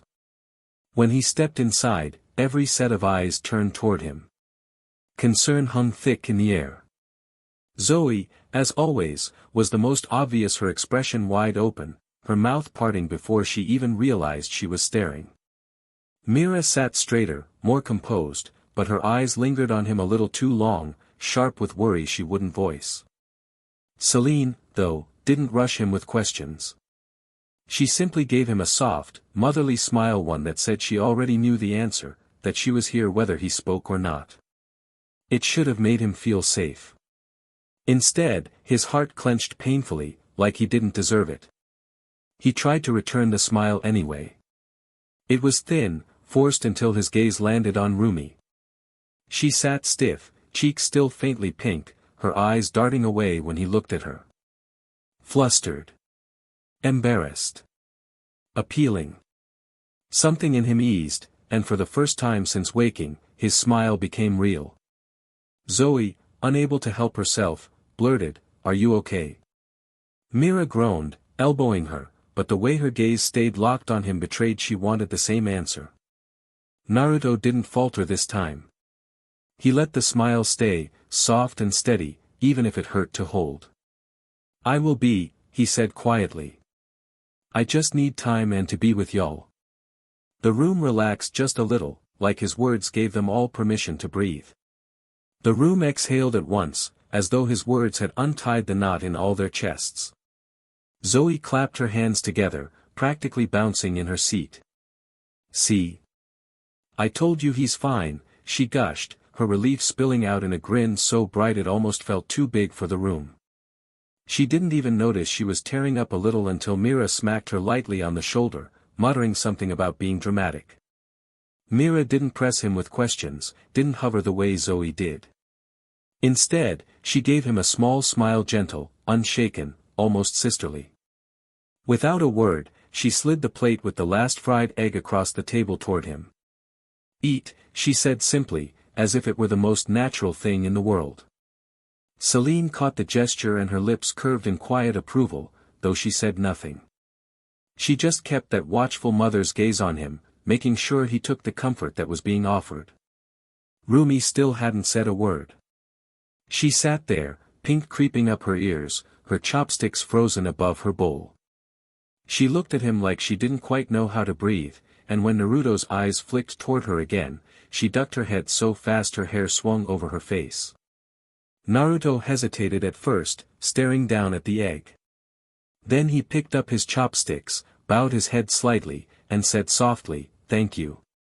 He wasn't sure if he was talking to Mira for the food, to Zoe for the joy, to Celine for the patience, or to Rumi for that blush that had somehow given him strength. Maybe all of them. And for the first time in weeks, he felt like he wasn't just surviving. He was home. The clatter of chopsticks and soft chatter slowed when Celine leaned forward, her gaze steady on Naruto. "Who are you facing in the finals?" Naruto swallowed his mouthful of rice and answered simply, "Niji Hyuga." Celine's brow furrowed, old memory flickering in her eyes. "His father and I crossed paths once, sharp man, cold as steel. If the son's anything like him, it won't be easy." Naruto nodded, no hesitation in his voice. "I know it'll be hard. But my whirlpool is at second form now." Her chopsticks froze midair, a faint gasp leaving her lips. Around the table, Zoe tilted her head, not quite understanding, while Mira stiffened at the seriousness in Celine's face. "The second form," Celine repeated, almost to herself. "That's the hardest mastery many never even attempted." Naruto's lips curved into a quiet, determined smile. "Then I'll make a statement. Show everyone the Uzumaki still reigns strong in me. My whirlpool will be as fierce as the whirlpool that surrounded our clan before it was wiped away." The weight of his words silenced the table. For a heartbeat, it was as if they could all see it, his mother's lost clan, the endless storming waters that once shielded them, and this boy carrying it forward on his shoulders. Celine set her chopsticks down, her expression softer now, but her voice edged with worry. "Will you stay here and train, then?" Naruto met her eyes and nodded. "For the month, yes. I need to. Not just for myself, but for the elders. I have to show them I'm not weak. Not broken. I'm a proud hunter, and I'll prove it. Her breath hitched, pride warring with fear in her chest. She wanted to tell him he didn't have to prove anything, not to her, not to anyone, but she knew the boy in front of her would never accept that. Rumi's heart squeezed in her chest. She wanted to speak, to tell him he didn't have to bear that storm alone, but her throat refused to form the words. Zoe, unable to sit with the heaviness, blurted, "Then you'll smash that Niji guy flat," and pumped her fist. Naruto laughed softly, and even Celine smiled, though her eyes never left him. Proud. Afraid. And above all, believing. The morning air was cool, dew still clinging to the grass as Naruto stepped into the courtyard with both practice blades in hand. The others stayed back, giving him space, though Rumi couldn't stop sneaking glances. He set his feet wide, dropped his shoulders, and let out a long breath. Whirlpool stance. His mother's legacy. He moved blades slicing in quick succession, circling strikes meant to overwhelm and trap like a current pulling an enemy under. The sound of wood cracking against the air filled the yard. At first it looked sharp, clean, but Naruto stopped, frowning. Something was off. His arms moved, his footing shifted, but the flow stuttered. The rhythm wasn't seamless. Again, he muttered, setting his stance. Hours passed that way. Slash after slash, parry after parry. Sweat soaked his shirt, drops flinging off his jaw as he whipped around. His form was good, better than most adults could hope to manage, but he felt the flaw each time. The current broke. The waterline faltered. By noon, his shoulders ached, his hands blistering raw against the wooden hilts. Mira brought water, setting it on the edge of the courtyard, but he barely looked at her. "Thanks," he said hoarsely, then reset. Even when the sun dipped low and shadows lengthened, he still hadn't stopped.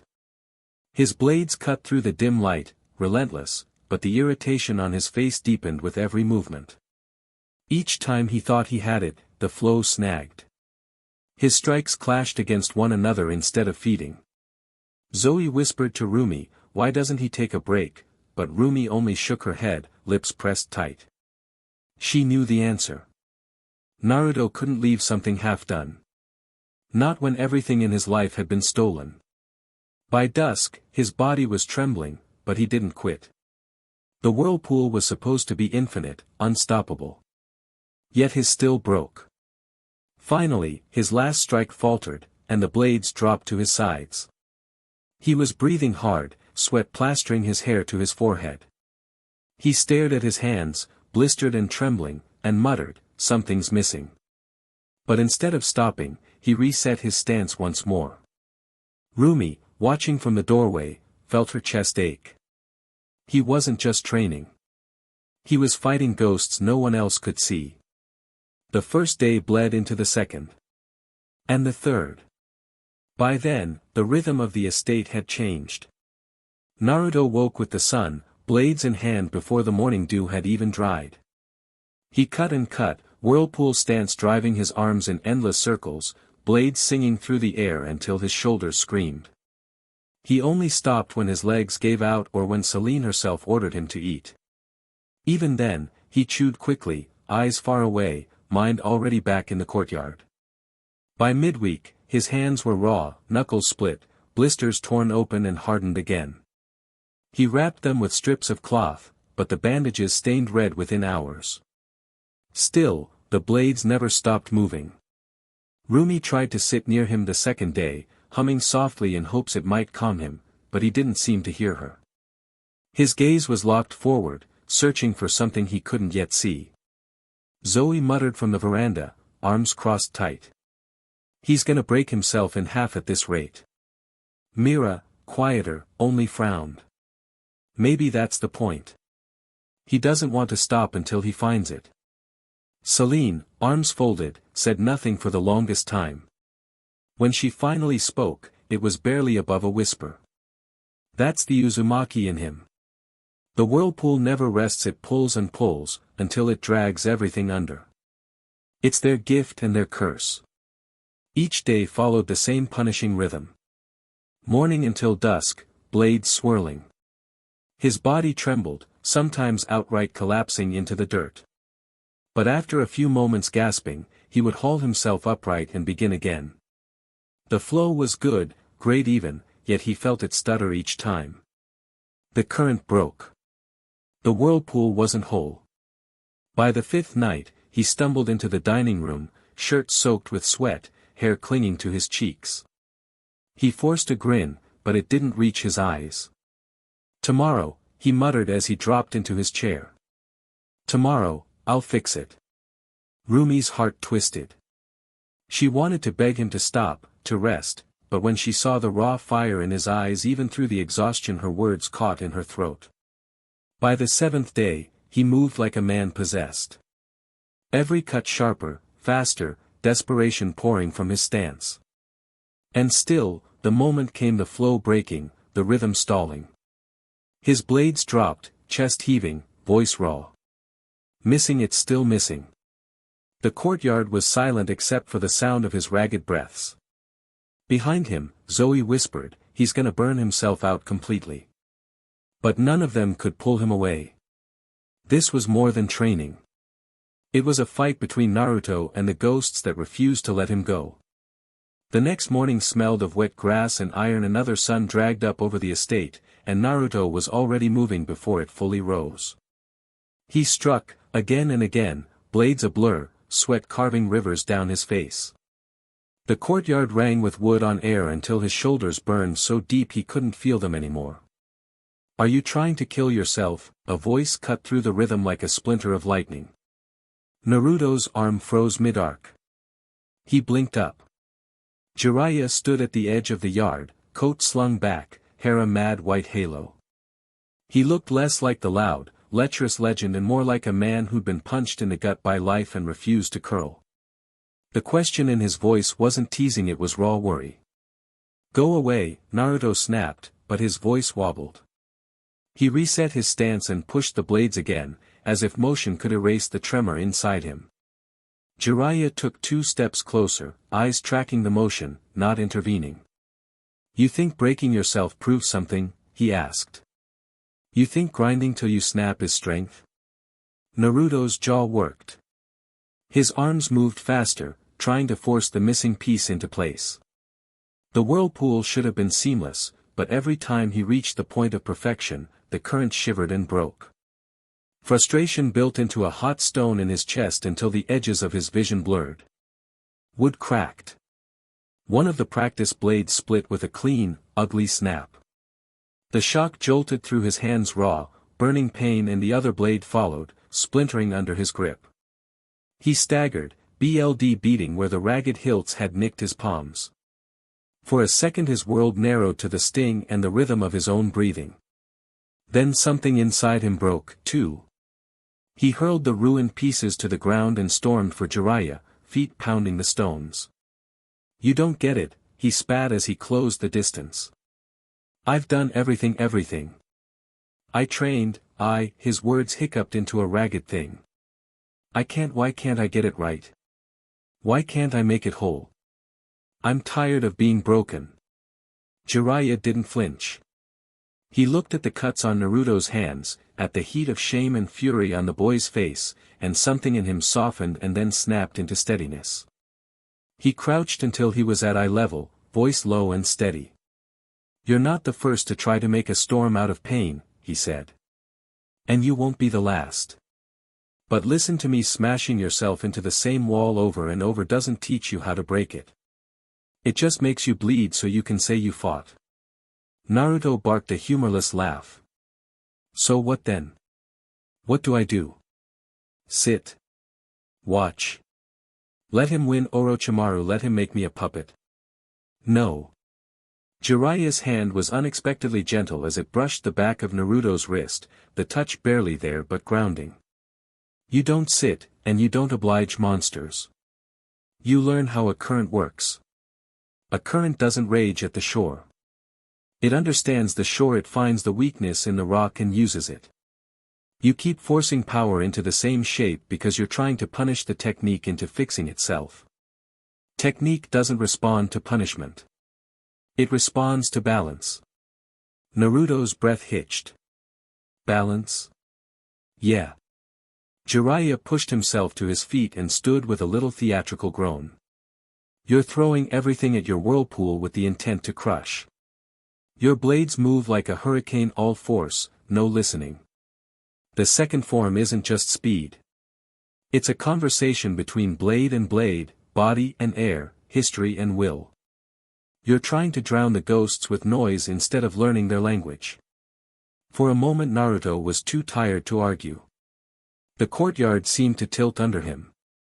Images he'd been trying to shove down clawed up Ryuko's tiny fingers, the sound of the baby crying in the nightmare, Orochimaru's lips curling as he carved. He shoved them away with the back of his hand and looked at Jiraiya, furious at himself for being soft for a sliver of a second.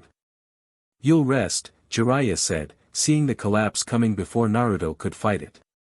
You'll stop smashing into wood like it owes you something. Then you'll train with me, and we'll start from the breathing center. Feel the edge of your blades instead of trying to drown it. Learn where the current wants to go. Not what you want it to do. Naruto's shoulders slumped, exhaustion, stubbornness, a child's desperate hope, all braided together. You're gonna teach me, he whispered. I'm going to make sure you don't kill yourself first, Jiraiya replied with a crooked grin that almost cracked something open in Naruto's chest. Then I'm going to teach you how to make that whirlpool agree to you. But you have to listen. No more pretending. Pain is the only teacher. Somewhere inside Naruto a small, angry thing unclenched. He hated needing help, hated that his body had limits, hated that Orochimaru's poison lingered in him. But he also knew who'd stayed with him since he was 5. He knew who would not turn away. He let his shoulders fall. Okay, he breathed. I'll try. Jiraiya's grin softened into something like relief. He stood and stretched as if the morning had been nothing more than a warm-up. Good. Then eat. And then you take a nap like a good boy. I'll be back at dusk. We start with breath and balance, and if you do well, maybe I'll even teach you how to make the whirlpool sing. Naruto let out a small, incredulous laugh that tasted like a beginning. He picked up the broken hilts and tossed them into the refuse pile, then followed Jiraiya toward the house, each step a little lighter than the last. Behind them, Rumi watched from the doorway, worry and something softer tangled in her gaze. Celine stood a little apart, arms folded, watching Jiraiya with a gratitude that had teeth in it. The morning closed around them, a bruise of sky, brightening, and for the first time that week, the air felt like it might hold something other than raw, exhausting insistence. Naruto ate in a daze, showered, and fell into bed like a man who'd run so far he forgot how to stop. Sleep took him immediately. When he blinked awake, sunlight slanting through the curtains, Jiraiya was sitting on the edge of the mattress like he'd always belonged there, huge, untidy hair, coat draped over one shoulder, but with something softer in his eyes that Naruto hadn't seen before. Jiraiya's voice was low, not the loud, teasing bluster Naruto knew. I know how you feel, he said. The rage. The despair. The part of you that wants to be strong enough so nothing ever hurts you. Trust me, I know. Naruto opened his mouth to protest. He'd heard Jiraiya's stories, but never like this, and Jiraiya held up a hand, palm out, not in dismissal but to steady him. Orochimaru was my teammate once, Jiraiya said, the words simple and terrible. We were rivals. Friends, if you can call it that. When he betrayed us, when he became what he is, it broke something in me. I wanted to rage. I wanted to blame everyone. He gave a crooked, bitter little laugh. Then I realized rage only burned me. I took on a different burden, the responsibility to end him. I told myself I would live so I could stop him. That burden gets heavier with every life he touches. Including your parents. Naruto didn't know what to say. He'd never seen Jiraiya like this, not larger than life, not the legend, but a man who carried scars behind his jokes. The confession folded the room into a different light. It hurt, Jiraiya went on, softer. To see a friend turn into a monster. It hurt worse when I couldn't stop it. But I kept going. Not because I wanted revenge for myself, but because I couldn't let him keep doing it to others. You understand that, right? It's not the hate that will make you strong. It's the thing you hold on to when hate would drown you. Naruto felt the words land in him like stones thrown into a pond, the ripples settling. He thought of Mira, Zoe, Rumi, Celine, Kakashi, Sasuke and Sakura, of the small, stubborn constellation of people who'd shown up for him again and again. He thought of Ryuko's face in his nightmares, and how nothing fixed that but action, and care, and people. "Who's your anchor?" he asked softly, because the question had to be asked. Jiraiya's face shifted, a grin trying to live in the corner of his mouth, failing but honest. He patted the mattress between them. "You are, kiddo. You keep me sane. When you hurt, it breaks my heart. You're my godson. I may be a fool and a perv and a lousy cook, but I'll be damned if I don't stand here and hold the line for you." Naruto's throat tightened in a way that felt like both shame and relief. A lump rose, he blinked it away. "Yumi," he breathed. I don't know what to say." "Say you'll survive," Jiraiya said, but there was no jest in it. "Say you'll let us help. Say you'll keep breathing so we can make him pay for what he did." Naruto sat up straighter, the old storm inside him steadying into something like purpose. He hadn't realized how much he needed to hear that he was not alone in the fight, that someone he respected had once been broken by the same betrayal and still chose to stand. "I'll try," he whispered. It was small, but it felt like the beginning of something larger. Jiraiya's hand closed over his shoulder, warm, solid, stubborn. "Good. Now get dressed. We've wasted enough morning on speeches. Training starts at noon. We'll start with breathing, then stance, then patience. And if you complain, I'll hit you. Fair warning." Naruto laughed then, a short, honest sound. It wasn't everything, but it was enough to make the room feel less heavy for a breath. Outside, in the courtyard, the day waited, wide and sharp and dangerous, but for the first time in a long while, Naruto felt like there was someone on the other end of the line when the current threatened to pull him under. They moved slow through the gardens, Jiraiya's steps somehow both loping and precise, until they reached a wide clearing ringed with pines. Morning light leaked through the branches in pale gold bands.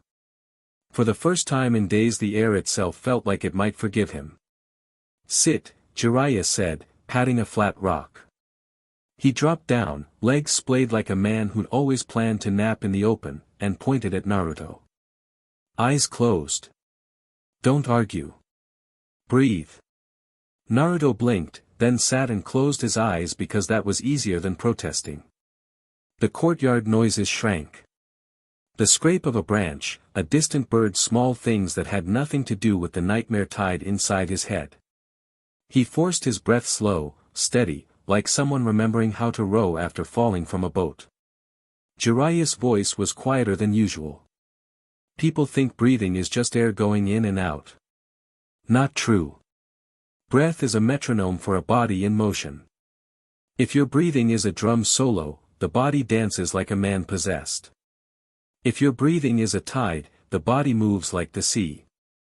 He rapped Naruto's knee with a knuckle. "Whirlpool is a tide, not a tantrum." Naruto clenched and unclenched his hands. He tried to picture a tide. His mind, traitorous, brought up storms and flashes and explosions. Jiraiya chuckled at the grimace. "Okay, simpler. Close your fists. Feel your heartbeat. Now breathe in for 4, out for 6. Again." He counted softly, patient. 4 beats in, 6 out. The numbers were boring, boredom was a relief. After a few cycles, Naruto's shoulders loosened an inch, then another. For a blink, the ache behind his ribs didn't scream so loud. They moved slowly through the gardens, Jiraiya's steps somehow both loping and exact, until they reached a wide clearing ringed with pines. Morning light bled through the needles in pale gold bands. For the first time in days the air itself felt like it might forgive him. Sit, Jiraiya said, patting a flat stone. He flopped down, legs splayed like a man who'd always planned to nap in the open, and pointed at Naruto. Eyes closed. Don't argue. Breathe. Naruto blinked, then sat and closed his eyes because arguing was harder than obeying.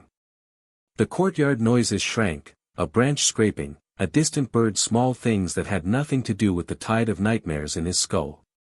He forced his breath slow and even, like someone remembering how to row after being thrown from a boat. Jiraiya's voice softened. People think breathing is just air going in and out. Not true. Breath is the metronome for a body in motion. If your breathing's a drum solo, the body thrashes like a man possessed. If your breathing's a tide, the body moves like the sea. He rapped Naruto's knee with a knuckle. Whirlpool is a tide, not a tantrum. Naruto shut his fists and listened to the thud of his heart. Jiraiya counted, steady and patient, 4 in, 6 out until the numbers bored the sharp edges off his thoughts. Shoulders loosened. The ache behind his ribs quieted, if only a little. Look deeper, Jiraiya said, quieter still. Not at the storm. Look under it. What's there? Naruto went inward. All sound filtered away until there was only the slow drum of his BLD.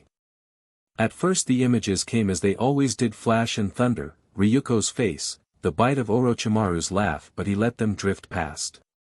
He pushed beyond the flash and found, not the thunder, but a vast, coiling current beneath it, an immense whirlpool, darkness roiling at the edges, lightning tearing across its rim. He didn't fight the vision, he let himself sink toward the eye. Falling through that water was nothing like drowning. It was like being taken into the center of something ancient and deliberate. The whirlpool didn't swallow him to destroy, it drew him to hold him. At the bottom, a calm spread out, a hollow of stillness at the center of all that motion.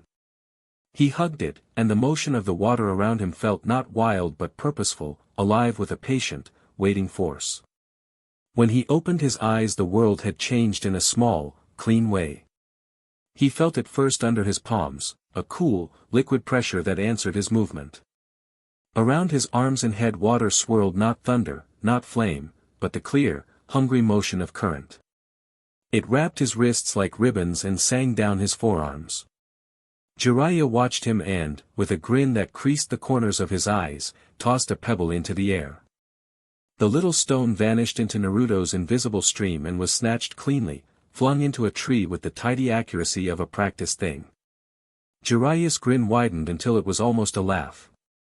There, he said, pleased and almost proud. This is the whirlpool.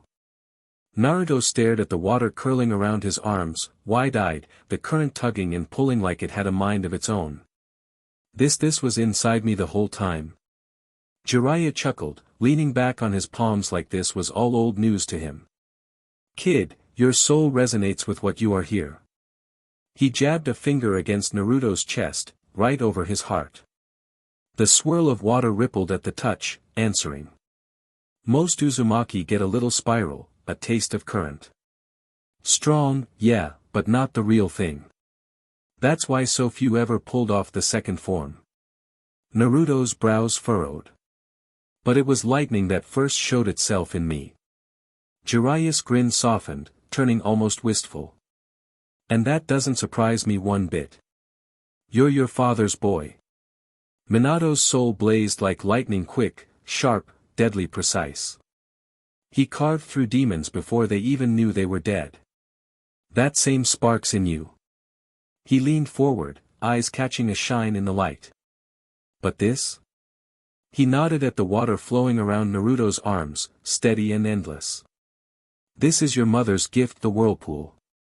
Steady, relentless, pulling everything into its current until nothing escapes. You inherited both. One makes you fast. The other makes you unstoppable. Together, he let out a low whistle. Together, you're something the world's never seen before. Naruto swallowed, the weight of it heavy but right. For the first time, the storm inside him felt less like a curse and more like a truth waiting to be lived. The ground shuddered as Naruto's whirlpool thickened, the air filling with the roar of rushing water that wasn't there. Pebbles rattled across the clearing, leaves whipped into the current, and even the pines bent as if caught in a hurricane. Naruto gritted his teeth, trying to rein it back. I can't slow it down. Don't force it. Jiraiya barked, but already the swirl was expanding, wild, dangerous. The calm tide that had answered him minutes ago was now a raging flood, hungry to pull everything into its depths. The rock beneath Naruto cracked, the whirl of power lashing out like a beast freed from its cage. "DMN it, kid," Jiraiya muttered under his breath. Then, before the current could spiral into something catastrophic, he lunged. His foot connected hard with Naruto's chest, sending him flying into the trunk of a pine. The impact rattled through his bones, knocking the air and the resonance clean out of him. The water scattered like mist at dawn, vanishing in an instant. Naruto slumped against the bark, gasping, sweat dripping down his temple. His arms trembled as if he'd been holding up the ocean itself. Jiraiya stood with his hands on his hips, scowling but not unkind. "That's why you don't bite off more than you can chew. Whirlpool's not a toy, it'll drown you just as easy as it'll save you." Naruto coughed out a shaky laugh, though his chest ached. Guess I'm still a rookie at this, huh?" Jiraiya shook his head, his frown easing into a half-smile. "No, BRT. You're an Uzumaki. And Uzumaki currents? They don't run shallow. You'll learn to control it, but first, you're gonna respect it." Naruto nodded slowly, still catching his breath, but deep down he felt something new. For the first time, the whirlpool hadn't terrified him. It had tested him. And he was determined to mstr it. Naruto dragged himself upright, ribs aching where Jiraiya's kick had caught him. His palms stung with splinters from the tree bark, but the worst pain was the dull emptiness in his chest, the whirlpool gone as if it had never been there. He hated how hollow that felt. Jiraiya's sharp eyes caught it, of course. "Don't sulk, BRT. You lost control because you don't understand it yet. Power's like a river pushed too hard, it floods. Starve it, it dries. You need balance." Naruto wiped his mouth with the back of his hand, panting. "So what, you want me to sit and breathe again?" Jiraiya grinned, already fishing something from his pack. A smooth clay bowl, half filled with water. "Not just breathe. Control." He set it down on the grass. "Close your eyes. Find the current again. Then, without flooding this clearing, make the water ripple." Naruto frowned, skeptical. "That's it? That's it? If you can't stir a bowl, how the hell do you think you'll guide a storm?" Naruto sat cross-legged, staring at the bowl. He inhaled, exhaled, steady like Jiraiya had taught him. Slowly, the hum began again in his chest, faint, but there. The water trembled, a single ripple breaking the surface. Then splash. The entire bowl tipped, soaking the dirt. Jiraiya sighed. "You've got enthusiasm. Shame it's not subtlety." They tried again. And again. By noon, Naruto's brow was slick with sweat, and the grass around him was soaked from overturned bowls. But the ripples when they came were smoother, more even. "Better," Jiraiya admitted as he handed him another bowl. "You're listening to it now, not just shouting at it." Naruto groaned, stretching his sore shoulders. "Feels like trying to wrestle with the wind." "Exactly," Jiraiya said, dropping down beside him with surprising seriousness. "You can't wrestle the wind. You can only guide it. Same with the whirlpool. It's not your SLV, it's part of you." The afternoon training shifted. Jiraiya drew a circle in the dirt with his sandal. "Now, hold the whirlpool inside this line. Doesn't matter if it rages, doesn't matter if it grows. Keep it contained." Naruto stood, feet planted. He called the resonance again, water swirling at his arms. It rose, steady at first, then too fast, tugging leaves and pebbles into the air. His jaw clenched. He willed it to stay small, to stay inside the circle. It bucked, like an untamed horse. His vision blurred with strain. His knees shook. Then just when it was about to break free he caught it. The whirlpool spun tight, fierce, but held inside the drawn line. Jiraiya gave a rare nod of approval. There you go. You don't leash a current. You swim with it. Naruto collapsed onto the grass, exhausted but grinning. Didn't drown this time. Barely, Jiraiya smirked, though there was pride in his tone. He glanced at the boy, scars and patterns stark against his skin, and his chest tightened. For all the pain Naruto carried, he was still here, still fighting. By dusk, Naruto was trembling with fatigue. His arms were raw, his throat hoarse, but he'd learned something priceless: the whirlpool didn't need to be conquered. It needed to be understood. As Jiraiya threw him a canteen of water, he said softly, "Tomorrow, BRT will see if you can do more than hold it. We'll see if you can fight with it." Naruto, lying flat on the grass, gave a tired laugh. "Guess that means no day off, huh?" "Not a chance." The clearing was quiet but for the cicadas and the whisper of wind through the pines. Jiraiya leaned back against a stump, arms folded, watching as Naruto stepped barefoot into the dirt. Two wooden practice blades rested in his hands, their edges dulled from days of frustration. He inhaled, eyes closing, and let the resonance rise. Water stirred around him, first a ripple, then a tide. It swirled tighter, climbing his arms, circling his chest, threading through him like veins of silver. The air thickened with its pull, small leaves caught in the spin and hurled outward. Naruto opened his eyes. Calm. Steady. He moved. The blade swept in arcs smooth as a current flowing downstream. Every strike rolled into the next without hesitation, without waste. A diagonal slash curved into a parry, the parry into a sweep, the sweep into a move that carried him forward like a cresting wave. The whirlpool wasn't just following him, it was guiding him. When his shoulders wavered, the current caught them, firm but gentle, dragging his arms back into line. When fatigue set into his grip, the water flowed through his muscles, carrying the weight so the blade still sang true. Slash. Pivot. Spin. The wooden blades blurred, tracing spirals of white foam in the air, the dirt beneath him scattering in concentric rings. Jiraiya's brows lifted. That's it, that's the tide. Naruto pushed harder. He dove low, blades cutting across the earth like oars through a river, then rose, the whirlpool dragging his arms upward in a flawless sweep that whistled through the pines. His movements weren't frantic anymore. They were relentless, unstoppable, the way a tide wears down stone, not by rage but persistence. He stumbled, his heel catching on a root. For a breath he thought the form would collapse, but the current curved him forward, spinning the stumble into a perfect rotation that snapped his blades across the clearing in a storm of strikes. A pebble Jiraiya had tossed earlier was caught in the pull, sucked into the whirl and spat out hard enough to splinter bark from a tree.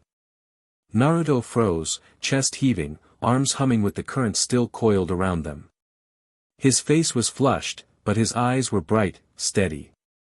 A laugh broke from him, half disbelief, half joy. It's like she's holding me. Even when I mess up, it won't let me fall. Jiraiya's throat tightened. He'd seen many Uzumaki wield resonance, but never like this. Most managed only a flicker, a swirl. What Naruto carried wasn't a flicker, it was a true whirlpool. A soul that caught him when he faltered, carried him forward even when his body wanted to quit. Naruto stepped back into stance, blades raised, the current still rolling around him like an endless tide. For the first time in weeks, his strikes weren't forced. They were natural. They were him. And Jiraiya, pride heavy in his chest, whispered to the air, "Minato Kushina, he's found it. Your boy has found it." Jiraiya stood, brushing the dust from his robes, and cracked his neck. Alright, kid. You found it. But finding the tide and riding it when nothing's fighting back are two different things. He stepped into the clearing, his stance loose but heavy with experience. Show me if that whirlpool holds when the waves hit hard. Naruto swallowed, lifted his blades, and let the current rise again. The water curled around him, steady, calm, unshakable. Jiraiya didn't wait.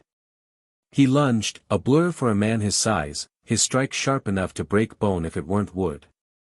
Naruto moved to block and for a breath, panic rose. But the whirlpool caught him, spinning his arms outward just in time. His blade met Jiraiya's with a solid crack, the water pulling him smoothly into a counterslash. Jiraiya grinned. Good. Again. He pressed harder, attacks flowing in unpredictable rhythm, slashes, feints, sudden sweeps at Naruto's legs. A week ago, Naruto would have been overwhelmed, his movements jagged, desperate. Now the current flowed through him, guiding his weight. He pivoted without thinking, blades rolling like oars catching the water, each strike feeding into the next. The whirlpool grew fiercer as Jiraiya pushed him back. Naruto's arms shook, but the current steadied them. When Jiraiya slammed down with both hands, a strike meant to crush his guard, Naruto's blades didn't break. They spiraled, twisting the blow aside, then snapped forward in a surge that sent Jiraiya stumbling a half step. Naruto blinked, stunned at his own power. He almost broke rhythm, but then he felt that the current was there, holding him. Not frantic, not wild. Steady. Fierce. Endless. He pressed forward now, blade striking in whirls that forced Jiraiya to parry both high and low. The air rang with the rhythm, wood on wood, like waves hammering a cliff face. Ha! Jiraiya barked, grinning even as sweat beaded his brow. Now you're fighting like an Uzumaki. That's the whirlpool, no escape, no pause, just the tide dragging everything under. Naruto's eyes shone, his chest heaving with effort, but he wasn't drowning in it anymore. He trusted it. Trusted himself. Finally, Jiraiya stepped back, raising his hands. Enough. You'll tear the trees down at this rate. Naruto froze, blades dripping with resonance as the current slowed, curling around him before fading into the air. His knees shook, but he didn't collapse. He stood tall, the tide quiet inside his chest. Jiraiya's grin softened into pride. That's it, kid. That's your mother's style made whole. She'd be proud. And so would your father. Naruto bowed, panting but smiling, the whirlpool still humming in his bones. Selene had been watching from the edge of the clearing, arms folded, the morning light catching faint lines of worry around her eyes. She hadn't interrupted when Jiraiya barked corrections, or when Naruto stumbled and nearly lost the flow, or even when the current swelled and threatened to spiral out of control. She'd only watched, and when Naruto steadied, when the water wrapped him like a living tide, she felt something in her chest loosen for the first time in months. Naruto's blades moved in perfect rhythm, each strike folding into the next. He laughed once, an unguarded, breathless laugh, and Jiraiya's grin widened like a proud wolf. When the spar finally ended, Naruto stood bent over, chest heaving, sweat dripping into the dirt, but the whirlpool still shimmered faintly around him. Selene stepped forward, her voice breaking the silence. Do you know what you've done, Naruto? He looked up, startled, still catching his breath. I found the rhythm. Made it work. She shook her head slowly, eyes warm with pride and something deeper. No. You've gone further than your mother ever did. His breath caught. What? Kushina mastered the whirlpool's first form. With one blade, she was unstoppable, like the sea itself, dragging everything under. But the second form? With two blades? Selene's lips trembled into a small, bittersweet smile. She tried, God, she tried. But it always slipped away from her. Too wild. Too demanding. She never mastered it. Naruto's hands tightened on his hilts. She couldn't. No. Celine stepped closer, her hand brushing gently against his wrist. But you did. You've surpassed her, Naruto. You carry her fire, but you've shaped it into something even she couldn't. She'd be proud, so proud. For a heartbeat he could only stand there, trembling, the words hitting harder than any blow Jiraiya could have landed. The boy who once stared at the floor, ashamed of scars carved into his face, now stood with his mother's legacy thrumming in his veins, completed by his own hands. Naruto bowed his head, voice thick. Then I'll make sure everyone knows. The Uzumaki whirlpool still lives. Jiraiya clapped him on the back, grinning, but even he stayed quiet for a moment, letting Celine's words settle. Celine's smile deepened, her eyes shining with grief and pride all at once. For the first time in years, watching Naruto stand strong, she thought, Kushina, your boy has come home. By the end of the week, Naruto's whirlpool no longer fought him. It carried him. His blades flowed in tireless arcs, guided by the current, every motion smoothed by the tide within him. For the first time since the hollow, his shoulders weren't weighed down by shame. He was confident, steady, even proud. That was when Jiraiya leaned against a pine and sighed like a man about to drop a boulder on a boy's back. Kid, you're getting good. DMN good. Whirlpool fits you like skin. Naruto grinned, sweat running down his temple, chest still heaving from practice. So I've mastered it? Jiraiya's grin thinned. Half of it. Naruto blinked, the words hitting like a splash of cold water. Half. Whirlpool is your mother's BLD, Jiraiya said, tapping his chest. Powerful. Relentless. A tide no demon can slip past. But you're not just Kushina's son. You're Minato's too. That lightning you first manifested? That wasn't a mistake. He pointed at Naruto's blades, still dripping with faint resonance. That's the other half of your legacy, Storm. Fast. Deadly. Precise. Where Whirlpool overwhelms, Storm ends it in a single flash. Naruto frowned, glancing down at his hands. But I finally got this right. Why can't I just? Because Whirlpool alone won't be enough, Jiraiya cut in, his voice firm but not unkind. Someday, you're going to face something Whirlpool can't hold. Something too fast, too sharp, that'll cut through before the tide can pull it under. When that day comes, Storm is what'll save you. Naruto swallowed hard, heart pounding. He thought of Neji, of Orochimaru, of the demons that had laughed as his family bled. He clenched his fists. Then teach me. Jiraiya's grin returned, sharp and proud. That's what I wanted to hear. The wind stirred through the pines, and for the first time Naruto felt it not as resistance but as challenge. By the start of the third week, Naruto's blades sang with Whirlpool's rhythm. He could fight until his arms trembled, and still the current steadied him. For once, he felt strong. That was when Jiraiya told him to sit. Close your eyes. You've faced the tide. Now face the storm. Naruto obeyed, crossing his legs in the grass, breath steady at first. He let his mind sink inward, the way he had before, peeling away sound and sight until only his heartbeat guided him. And there it was waiting. The storm. It churned black above him, lightning clawing through clouds, wind screaming. This wasn't calm like the whirlpool. This was rage unbound. Every step closer, memories lashed at him, his mother's BLD on the floor, his father's scream cut short, Orochimaru's claws carving fire into his face, Ryuko's wail silenced. The storm grew darker with each memory, as if it fed on his terror. Naruto's chest tightened. His breath turned ragged. It's too much. His skin prickled, sweat breaking across his brow. He tried to push closer, but the thunder shook his bones, and suddenly he was drowning in it. His eyes snapped open mid-panic, chest heaving, fingers clawing at the grass. Jiraiya was already kneeling in front of him, big hands gripping his shoulders. Breathe, kid.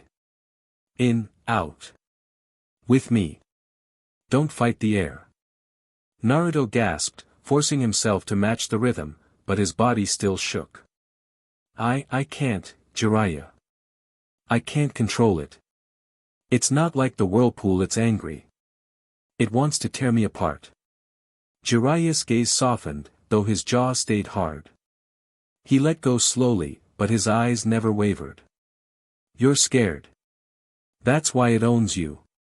Naruto's throat worked, words scraping out raw. What if it hurts me? What if I end up like him? Jiraiya sighed, leaning back on his heels, the weight of old battles in his voice. Because you're trying to chain it. And storms don't get chained, Naruto. You don't tame them, you learn to walk with them. Fear makes you flinch. Flinching gets you struck. You want to survive the storm. You'll have to trust that it's yours, not his. Naruto pressed his hands against his eyes, trembling. For the first time in weeks, doubt gnawed at him, sharp and unrelenting. Naruto tried again and again. Each time, he sank inward, each time the storm rose to meet him, black, violent, merciless. Lightning lit the clouds in jagged streaks, thunder shook his chest, and the voices came, "You're weak, you failed them, you'll end up like him." The closer he reached, the harder his body froze. His breath would seize, his fists dig into his knees, and Jiraiya's hand would drag him back before he drowned in it.